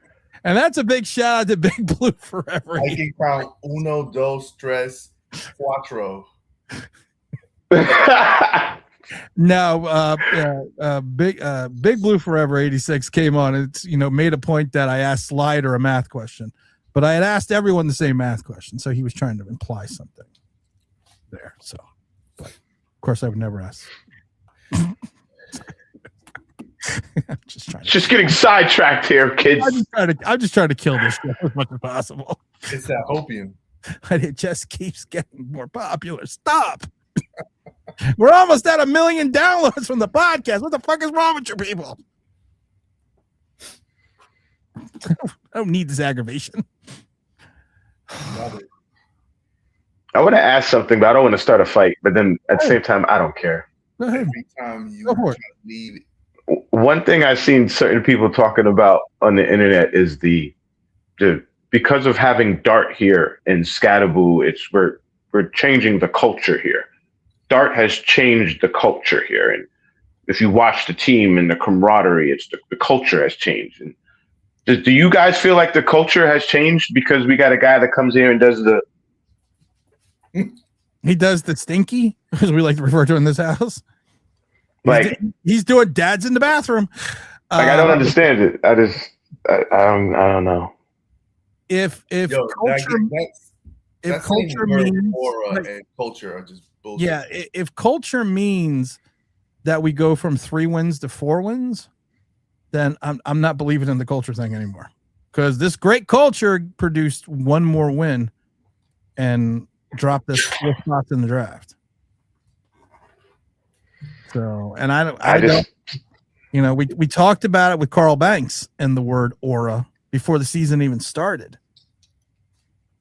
And, I don't know. I don't see the culture. I mean, this is a great point. Here we go, right here. Still a losing culture. And I love Jackson Dart saying, we're not gonna stand for it again next year. I've heard that for 14 years. I'm tired. I'm just tired. I'm Forrest Gump after running across the country 15 times. I'm just tired. I think I'm gonna go home now. And then he runs home. And then Jenny dies. And then he's got 9 other kids like Philip Rivers. I might be confusing movies. I don't know. But I'm just tired. I love it. Carl Banks has blocked half of Twitter. Carl Banks is out there. He needs to get off of Twitter. I feel bad for Big Carl. Carl Banks, when he came on the second time, I told him directly, you need to get off social media. Nah, you need to stop Twitter. He's fighting fires with a water gun. I don't know what he's doing. Evan with the super chat. We got to get to Evan says, I don't want Stefanski. Would prefer McCarthy. I don't want Stefanski. How about we promote from within? Oh, wait, we fired everybody. What? Okay. We've already screwed up the universe with me saying saying something nice about Daniel Jones, but we have to do it again. And I don't want to put this out in the ether, but I'm going to have to. Oh my God! What if they keep? Don't throw up on yourself. What if they keep Mike Kafka? I was already kind of thinking that. That's what he said. What if they sit there and say, Squint's good. He's marrying the chick at the pool. He hit a home run. I don't think Mike Kafka got that chick from the pool. Yeah, I don't think he did either, but I'm just throwing that. But what if we keep Squints? What happened? You know what? You know what? In a weird way, we need to do that. I know it sounds crazy, but to get out of the rabbit hole, you have to go deeper. Build another tunnel? Build another tunnel. Build a parallel. That's what we need to do. Build a parallel tunnel on the other side of the rabbit hole. No, I'm just saying, if you think about it, if the crazy world, just think about it. What other coach is Shane really going to get to come here other than maybe somebody from college or some coordinator who's dying to get a job? We talked about Joe Brady, and we talked about the lame duck general manager. You bring in Kafka. If you fire Dable, you already did, but if you fire Shane the next year, you can also just get rid of Kafka too and be like, well, yes. It's an Antonio Pierce. It's a mistake. I get to do it. Yes. I think you keep this shit bowl together because Kafka's part of this shit bowl. He's just the last remnants of it. You keep him and Shane together like the dingleberries they are, and then you get rid of them all together at the end of next year. Do you remember the movie The Core? Of course. That's actually a really good movie. Do you remember what happens when they dug that hole? Yeah. Nothing good. Well, we're already here. Okay, just bring that up. I just wanted. We're already here. Let's call El Chapo to build us another tunnel. Even El Chapo when it come here, or his son. Yeah. Hire John Harbaugh. I mean, if John Harbaugh wants to come here, yeah, I would hire John Harbaugh in a second. You know what the problem with bringing Harbaugh here? He's going to say, all right, I'll come here, but we got to get a different quarterback because, I only vibe with a certain kind of quarterback. I could see it now. John, we really liked you to come here and coach the New York Football Giants. We love your success. We just think you were going to bring the winning personality. Is Joe Schoen there? Still there? I'm sorry, this is Joe Schoen. That's literally what's going to happen with Harbaugh. I mean, he's like, no, I'm not going there. No. So you still. That's what I'm saying. You're only going to get a coordinator that is dying to be a first-time head coach, and if you're going to do, I don't want to keep Kafka, but honestly, you might as well just keep him for this 1 year. The only problem with keeping Kafka is that's not really going to develop the team, and that's the real sucky part. Whatever development you hope to have, it's not going to be done with Kafka. I got to stop you there. I watched Kafka's speeches on Hard Knocks. This guy gave out 100 game balls. He gave out a game ball to the ball boy. Like, here, you get a game ball. I got like 20. Take another one. We need another game ball. Like, that was ridiculous. He gave out like 5-6 game balls. And I know he's doing it because he knows this will be the last time I'll get to be a coach. I did it on this level. I still love it. He's like, I believe in you fucking guys. I'm watching this guy, and there's just some people that when they curse, it's not authentic. That it's not real. Yeah. When literally it's you're sitting there and you're like, come on, I believe in you fucking guys. Just like when I got Wendy Peppermill. I believe in you fucking guys because you're my fucking guys. You just don't buy. Listen, don't disrespect Squints because Squints gave a more passionate speech at the pool talking about Wendy Peppercorn than Mike Kafka did trying to rep up this defense. You're right. Oiling and bathing. I can't take it anymore. If they keep big old super chat for Big Evan, if they keep Kafka, I'm not watching. If they keep Kafka, you guys coming back for 2026? No. You know what? Yeah, I want to watch the train keep burning. So yeah, I'm gonna watch. Screw it. Of course, I'm gonna watch. We all are Giant fans. Like, as much as we're all going to watch some of it. We are. No matter what you say out there, you're going to watch the trash. You are. I watched last year, and we were worse. Look, I got this crap on right now. It's on me right now. This crap. It's on me. Look, it's giving me my skin is itching. It's on me. Shit. I'm in the tunnel. I'm in the hole. I can't see you. I truly wish there was a way to take your fandom over to ZipRecruiter.com. ZipRecruiter.com. Try it free. Oh my guy. Looking for that new fandom? You know where else to go. It's ZipRecruiter.com. And before you go there, make sure you make your bet on the mighty FanDuel. #1 sports book in America. Don't forget the game responsibly. It's Joe Schoen on ZipRecruiter right now, trying to hire a coach. And where did that bit? You're like 3 hours late. Oh. Okay. You're like 3 hours late. When do people? I don't have a reservation coming. Oh, my reservation to the Chase Lounge. Oh, excuse me. Yes, I do have a reservation coming. All right, last thing I want to bring up with the Knicks. Who is the coach? Shut up. I'm talking about the Knicks. Last thing I want to bring up about the Knicks. So they have this new thing. It's called the Chase Lounge. And it used to be the restaurant upstairs that you would have to go to. And if you had the tickets to go to the restaurant. And it wasn't a great restaurant. It was okay. It was actually, they had a pretty good steak. But this new Chase Lounge is actually awesome. And they keep it open to the third quarter. And you can go up there and they have free buffet and non-alcoholic drinks are free. And if you buy a water at MSG, it's fucking $6. You go up there and get your free water. So it's at the 100 level. But I do have to give the Knicks a lot of credit. They did a great job because the restaurant looked like it was like a restaurant from Goodfellas. It was all dark and it just wasn't. But got to give the Knicks credit for their new Chase Lounge. So just a big shout out to the Knicks for that. And that was a unsolicited. I'm not even getting paid for that. Speaking of getting paid, Soul Super Chats go to the Philadelphia Children's Hospital. I compare Stefanski to Pat Shurmur. Nah, Stefanski went to the playoffs 2 years. Yeah, he had 2 winning seasons. He had 2 winning seasons. I mean, he did win Coach of the Year twice. He won Coach of the Year twice. Yeah, I was gonna say. Yeah, so you gotta give him his credit for that. We don't take credit away once it's earned. Jack says, sorry catching up late. God, got a great take on Shane's fanboys. Winning an argument with an intelligent person is difficult, but winning against an idiot is impossible. Yeah, I got to agree on that one. I can't, I'm not going to say no on that one. Let's see. OG Knockout says, I think the Giants organization wants to suck again this year so they can draft Archie Manning next year. Keeping Shane guarantees him the first overall pick in 2027.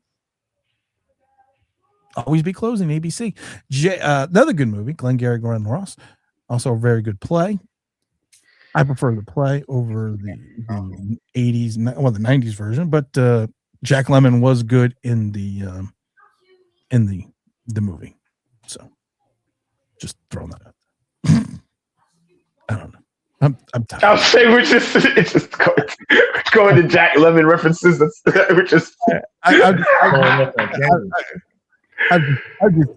like I said, I'm literally Forrest Gump. Put that coffee down. Coffee's for closers only. I'm literally Forrest Gump at the end. I'm pretty tired. I think I'm gonna go home now. That's literally what I am with the Giants. Jenny. Arsenal. Matt, what the fuck is your name? Dom. What the fuck is your name? Dom. Come on for a second. I gotta go because I was only supposed to be on for 2 hours and now we're heading on 3.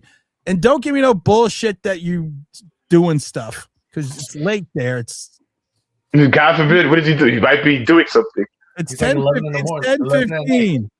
Dom, come on real quick because I gotta go. But I gotta ask you a math question. So come on. Oh my God. Oh damn. Because I give me 30 seconds. That's what she said. That's 15 seconds more than he needs. Watching soccer. Sorry. We've really gone. There's still 20 people watching this, and that fucking amazes me. Well, this is going to be a lot more entertaining than the Joe Shane closing press conference. When is that tomorrow? Because I'm gonna. That just happened. They had. We just missed it. We missed the press conference. Yeah. What was that? He went on today, like around noon, 1 o'clock. You're late. Oh yeah. They did. Great content here. Okay, guys. I'm gonna let everyone know that tomorrow. Oh, Dom! Why am I yelling? Because he's overseas. I need to yell. Come on, mate. Dom! Sipping the Barbie. We you are need to going to be speak doing really slowly and really loudly because I'm a long way away. A long way away. Like a Jackson Dart throw. Oh. That was harsh. That was harsh. Dom, you're my math wizard, and not because you're a troll, because you're a hobbit, and hobbits know math. So we're gonna ask you this question because I can't be right. Are you ready for the math question? Do you need a calculator? You need an abacus. I'll be right. Oh my God. Okay, are you ready? Here we go. 6 plus 3 plus 4. Yeah. What's the answer? 13. Fuck. All right. That's how many. That's right, Dom. That's how many wins we have in 3 years. I just assumed for the last 3 hours that I've been totally off. You know my math skills. I just figured I had 3 calculators. I had the Chinese guy. I had the other guy answer the question, and evidently I got it right. You never asked me the question though. Because I told you don't know math. But math is math. We've established this. If I was making mofongo or something, I would ask you the question. Oh, hey, I like mofongo. Hey. I can only do math mofongo. Is that what you're saying? How much? Watch this. Actually, sorry, Tim. Put on the mofongo. Tim, you need to ask me the question again because if it's difficult, I need to take a quick swallow of water. You got to take swills of water. Go. Really interesting question. I mean, I think we've got to be tough, dependable, and reliable. And I understand. Tough, dependable. I cannot believe we missed the Joe Shane press conference. That's all right. He didn't say anything interesting. Well, no, I'm a content creator. I was supposed to know that they had a press conference. Hey, guess what? He said, "Hey guys, I didn't get fired. I'll see you next year." Good news. Good news. Mike Kafka has announced that he's throwing his hand to the ring for the head coaching job. But there is good news. He didn't confirm if he'd come back as OC if he didn't get the HC job. Really? Oh my God, that would be well, we're gonna retain him as the OC, just not the HC. I just laugh because I'm a dick, and I know that. But if I was Joe Schoen, I'd be walking into the press conference like this. Oh, I'm back. Did he do that at least? No, but he did do this. Did he? Wait. The question. I'm going to regret that in about 4 hours when I wake up for a piss at 3 a.m. Excuse me. Look forward to when you get older. But Big L's question: did he understand the question? Oh, almost certainly not. So he didn't understand it. Do you understand the question? Does anybody understand the question? Hang on, which one's offense, the X or the O's? Which I was gonna say. Which checker am I? See what's up, brother? Give me Stefanski here. Hey. You all right? Yeah, I hadn't plugged in a wire and I lent on it. Oh, I thought that was Joe Schoen getting back at you. I was gonna say. I was saying you got shanked too. Damn it! Voodoo doll. That said, I was late for a podcast I was on because I couldn't stop. I had to get my wife to stop the bleeding because my leg was just pouring with blood. Wait, put some duct tape on it. You're doing something totally wrong there if your leg's pouring with blood. I'm just saying. That's what she said. I'm sorry. Still play through the second half because I'm tough, reliable, and dependable. Did you win though? No, of course we didn't win. We're shit. You like the Giants. Yeah. Do you know what? We dominated the entire game and lost. I was like, fuck off. Did you lose? Fuck off. Fuck off. You like worse. I passed the ball to their player for the fucking goal because I made a tackle. It bounced off their leg over our goalkeeper's head and straight to the centre forward. I was like, just a complete freak. I was so angry. That sounds like the Giants right there, Dom. That wraps up the Giants season right here. And Evan says, Tim, thank you, Tim, for your hard work this season. What work? Well, I was going to say he's using AI. I'm using AI. Some bits. Now I'm using AI. But Evan, the real Tim, y'all. I greatly appreciate it's AI Tim. No, he definitely is a real Tim. He's being abusive. If he's being That's nice, just part of the AI, Dom. That's just part of the AI. Abusive Tim, engage. That whole Daniel Jones thing that I said, AI. Yeah. AI. It wasn't me. We all know I couldn't compliment Daniel Jones. It's all AI. Yeah, it's when he's nice, it's AI Tim. Let's see. Giants didn't broadcast it live. Oh, they didn't.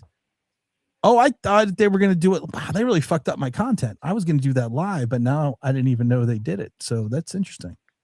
Soccer is not a sport. Yeah, we know that. I think Dom plays it. That's why my channel's listed as entertainment, not sports. How are we doing on Arsenal domination? The greatest Arsenal domination website channel there is on YouTube. You make it sound like BDSM. Outside of Gooner's Gathering, there are like 50 other shows. It is the best Arsenal show out there. By the way, Stefanski's out at the Browns. Yes. Thank you. We reported that 3 hours ago. Yeah, I was going to say I'm only catching up now. I know at least I knew there was a press conference. I'll say he's across the pond. Give him a break.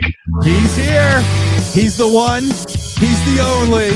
He's the leader of the pack. If you're looking to get your poppycock, there's no better place to go on the West End. That's Poppycockers, the best in adult entertainment. We have the king of the cockers here today. The point I was going to make was, what's the best we interview him? I'm sorry, what are we talking about? I've lost all Stefanski. What about him? Oh, sorry, Stefanski. I got mixed up with Poppycockers again. One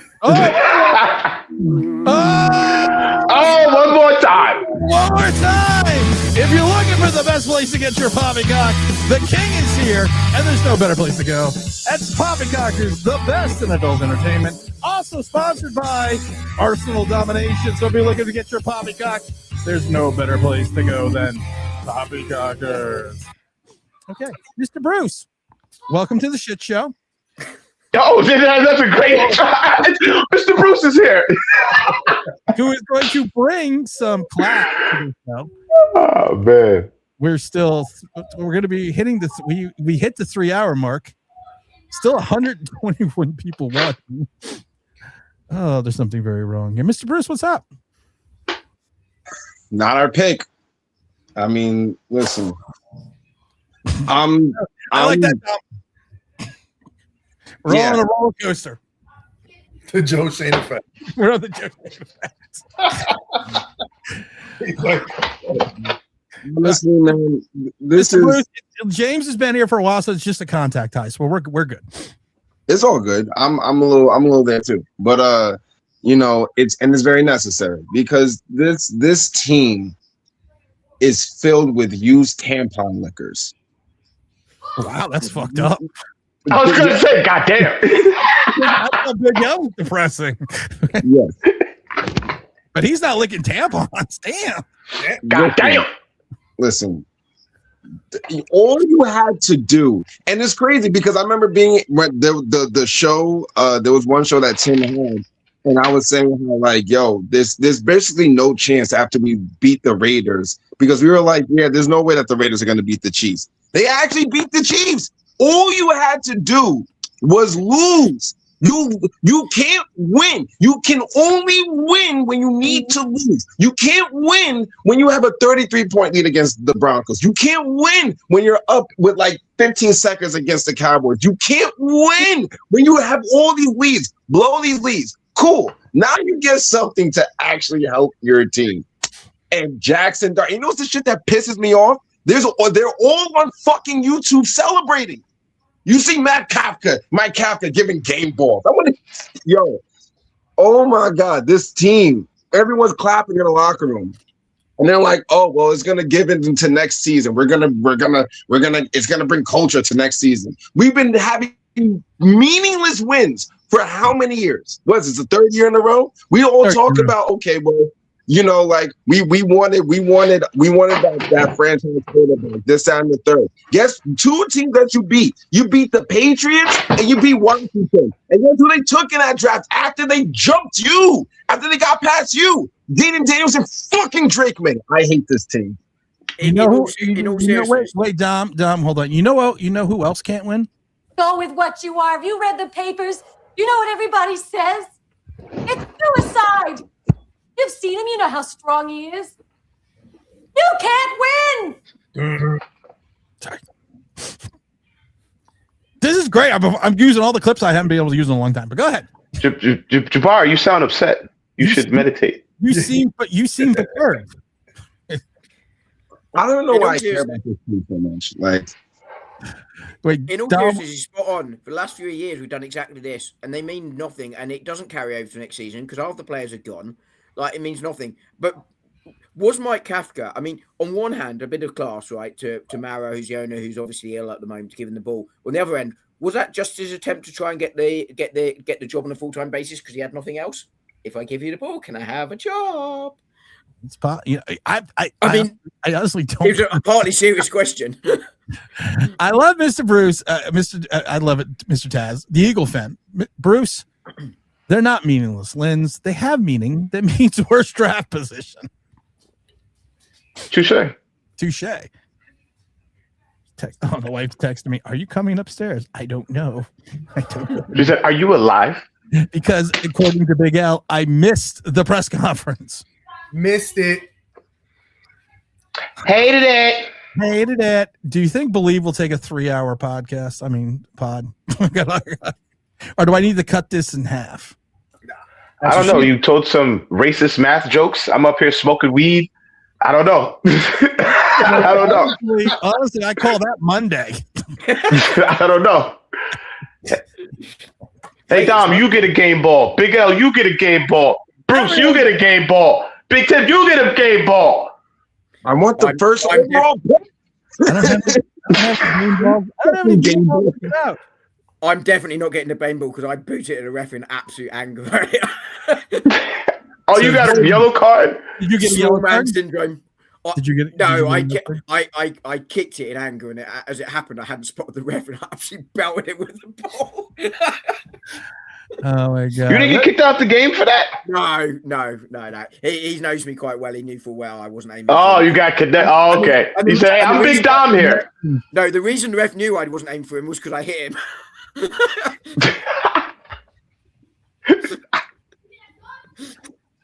What is this here? Where was the effort and winning culture in September, October, and November? They had 2 gimmies against teams that were clearly fucking Saints. Oh, hold on. Barry's going off again. Wait, we did lose to Spencer Rattler, who then in turn got benched for the Sloth. Hey, the Sloth is looking pretty good out there. Yeah, I know. And I know that's not his name, but I call him the Sloth because that's how long he does. He's Hold on. One more thing. I don't mean to interrupt you, but listen, I watch a lot of sports. ESPN. I watch a lot of ESPN content. I watch a lot of New York Giants sports content. I watch a bunch of different people. I was watching one specific person, not going to say his name, but he was sitting there and he was like, "Oh, we know we like being the Cowboys. We definitely owned you guys." Wait, who said it?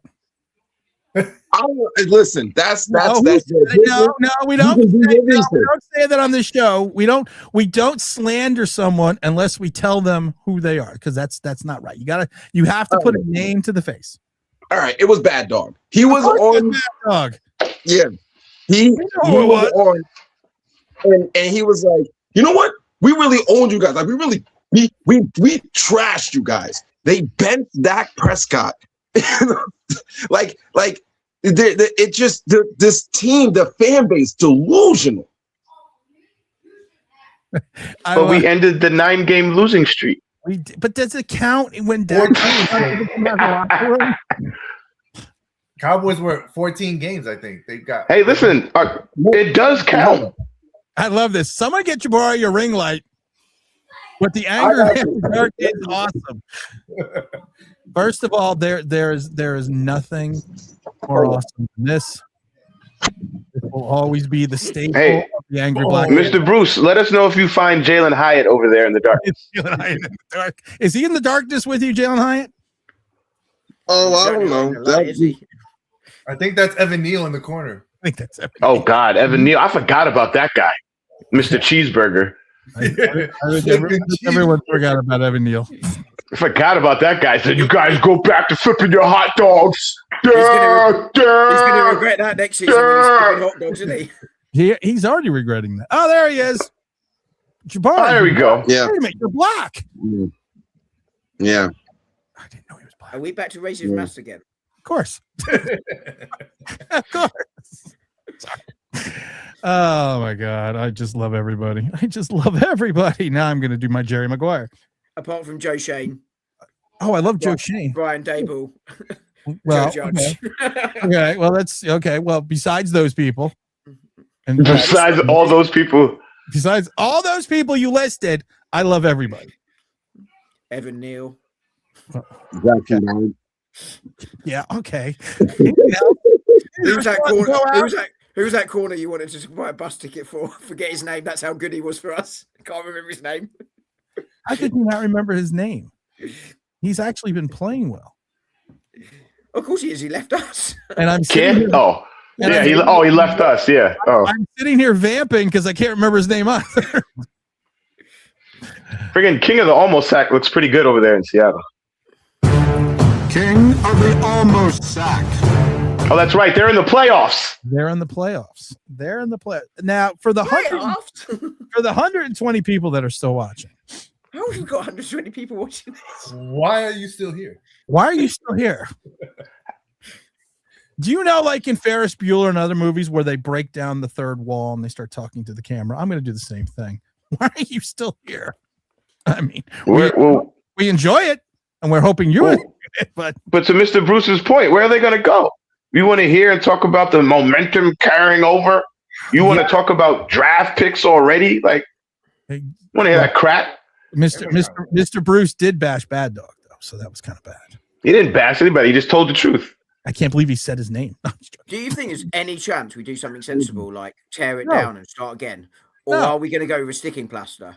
It's going to be the sticking plaster, right? We're not gonna do anything. We're not gonna do anything. Oh, shit. I didn't talk about Joe Shane's thing. I enjoyed this fucking meetings. Yo, It'll be okay, bro. It'll be okay. We are going to have a therapy session for Mr. Bruce. It's going to be okay. It's going to I be need all right. Kevin to get over this fucking to get it through this. That I mean, this. Oh my god, this is just like it's just this like yo. You're keeping Joe Shane. Brother, you gotta, this guy is just poor Barry. You gotta, let me pass this to you, man. Pass this down to you. You gotta take it easy, baby. You're stressing out. On the left-hand side all stream. So just listen, baby. You gotta relax, man. Dom, pass him a pint. You gotta calm down, man. You know, pass him a cookie out of the tree. Listen, we're all strapped in. We're all on this ride together. We're all good, strapped man. in. We this is a safe space because I love RWBs. I love and enjoy dysfunctional Zoom meetings because that's evidently what this is. This is a long stream. Zach, can you Google what the longest stream Tim's ever done is? 3 hours and 11 minutes. I can tell you that right now. I hate to tell, by the way, I helped to tell Mr. Taz, but we kicked the Romans out of this country, just like you kicked us out of yours. That's true. Yes, and Spartacus died at the end, unfortunately, and so did all his warriors. Jabari is going to have an aneurysm. Yeah, I've been pissed off since yesterday. Honestly, like I don't lose sleep because of this team. I lost fucking sleep because of this team, because of this fucking pick that you. It's like I really was sitting there, like I was sitting there. I was like, yo, because it was like a replay. You know, like in black movies, at the end of the movie, they replay like the shit during the ending credits. I was replaying some of the losses that we went through, and I was like, so you couldn't pull those games away. You couldn't pull those games away. But the game that you needed to win, you just had to beat the Cowboys. There's no way this season could be complete if you went 3-14. You had to go 4-13. I hate this team. Even when we win, we lose. And when we lose really bad. I hate this. No, we don't lose because when we're supposed to lose, we don't lose. Look, the reality is, let's cheer ourselves up because in week 17 and 18 over the last 3 seasons, we're 4-2. So that's a win, right?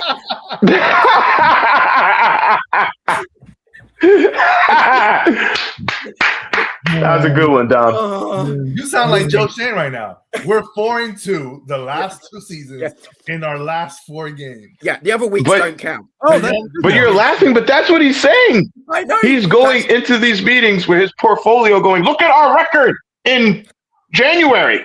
Tom, not the playoffs, but in January. You can see a world, though, where they then go, well, Kafka's the man, isn't he? He's just won 2 in a row. There was an 80s movie called Mr. Baseball with Tom Selleck.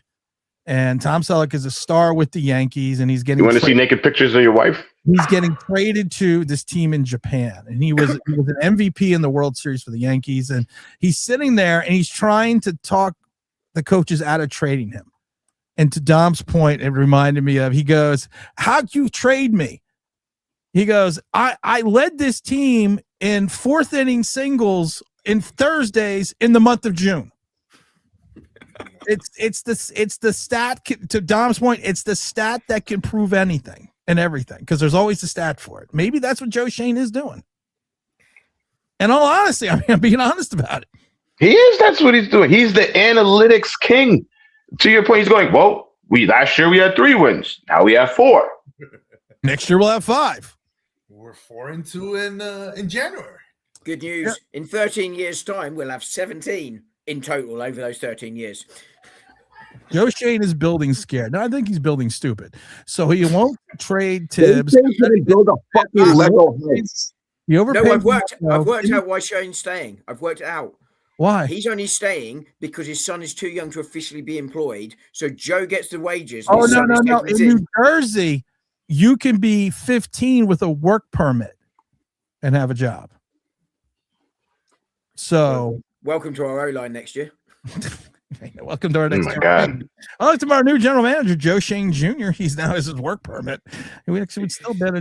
Guys, it's 3 hours and 14 minutes. I'm tired. I don't want to do this no more.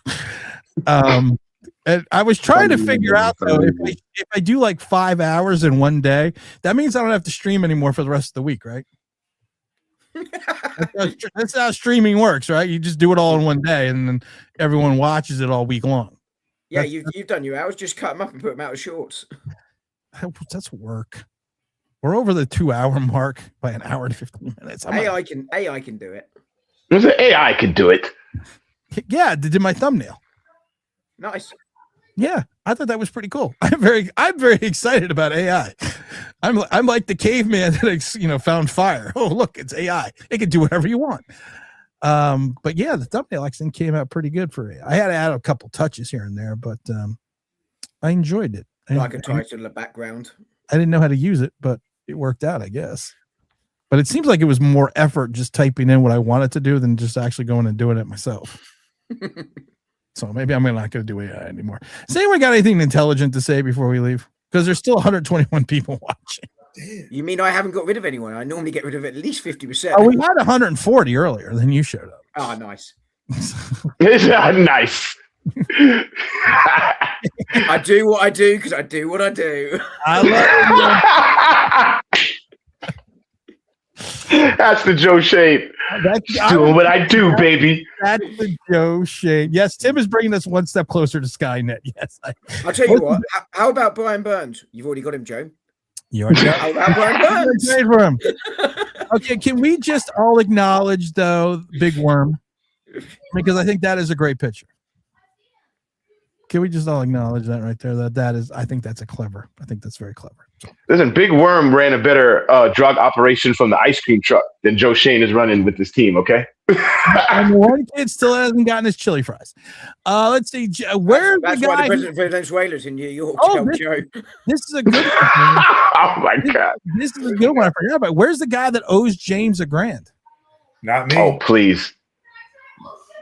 That guy, please. Where you at? He's in the hole with Jalen Hyatt. That was never going to happen. I love it. Damn, Dom, you're losing your touch. You only got 20 people to leave. Yeah, I've written it down. Don't worry, must do better next time. Let's do better. I must.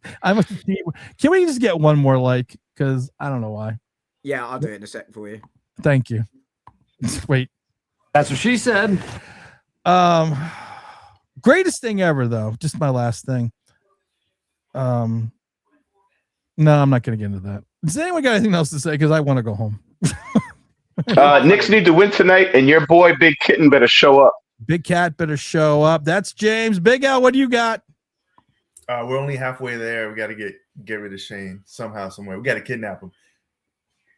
Okay, we do not we condone kidnapping. Big Bruce, Jabari Bruce, what's up? We condone kidnapping. We're not the cartel. Not the cartel. What do you got for us? What's your final thought? I hate this team. I just hate this team. He just seems so down. He's so depressed. I'm going to say one thing with Mr. Bruce, because when Carl Banks was on the second time, he was very depressed. Carl was. And literally at one point. Is that because he was talking to me? Yeah, I think it goes because he was talking to you. Literally at one point, I stopped Carl Banks and I said, wow, you are fucking depressed and you're bringing me down, man. It's like you're bringing everyone down. Mr. Bruce, you are pulling a Carl Banks. You're bringing everyone down. No, you know what this is? Because I have so much internal anger, but you know when it's like you have so much, because I'm not always like this with the Giants. But yesterday, definitely. And, you know, it's like, you know, when it's like you get so angry that you just like you kind of just put your hands up. It's kind of like just you just put your hands up. You're just like, you know what? Just and it's just all that could come out is this team is filled with people that wear fake Jordans. I hate this team. I hate them. They just hate these people. Hate's a Fake strong word. Jordans. They weren't even Randy Browns. Yeah, they're not even wearing checks. They're wearing fucking backward Nike checks. Like, you ever been on Jamaica Avenue? You see the threes, The backwards, the upside down check. and they walk on the field with that flag. And you got Jackson Dart with this big fuck this team. Fuck the concession stand. Fuck the popcorn that we pop in the stadium. Fuck the lines on the 30-yard on the yard mark. Fuck this chairs in the stadium. Fuck the jersey. Fuck the pumps that pump the balls that this man Jackson Dart likes to go get CTE for. Fuck this team. That's my last words. Yeah. Got it out. Good. Cool. So you like the team, yeah? So what you're saying is, yeah. I don't know where to go from there. I don't know where to go because we're fucking everything. I don't know. There's nothing left. He said, "Screw the air in the ball." Dom, screwing the air at Dom. We're fucking the 30-yard line. We don't like the popcorn. And we're doing a Tom Brady to the footballs. And we're fucking the footballs, the air out of the footballs. What do you got? cut that clip for YouTube. Yeah, I'm gonna have to. Dom, what do you have for us, Dom? Well, you know, I'd love to, I'd love to fuck some more, but you know, this team fucks everything else up anyway. I don't think there's anything left. It's gonna be a long. She said it's gonna be a long few years, isn't it? Because you can just see the pattern now, can't you?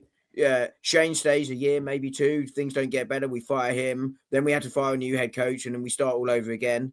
Like, can we just start entirely again and maybe get someone that can throw a ball in the pocket or teach the quarterback we got to do that?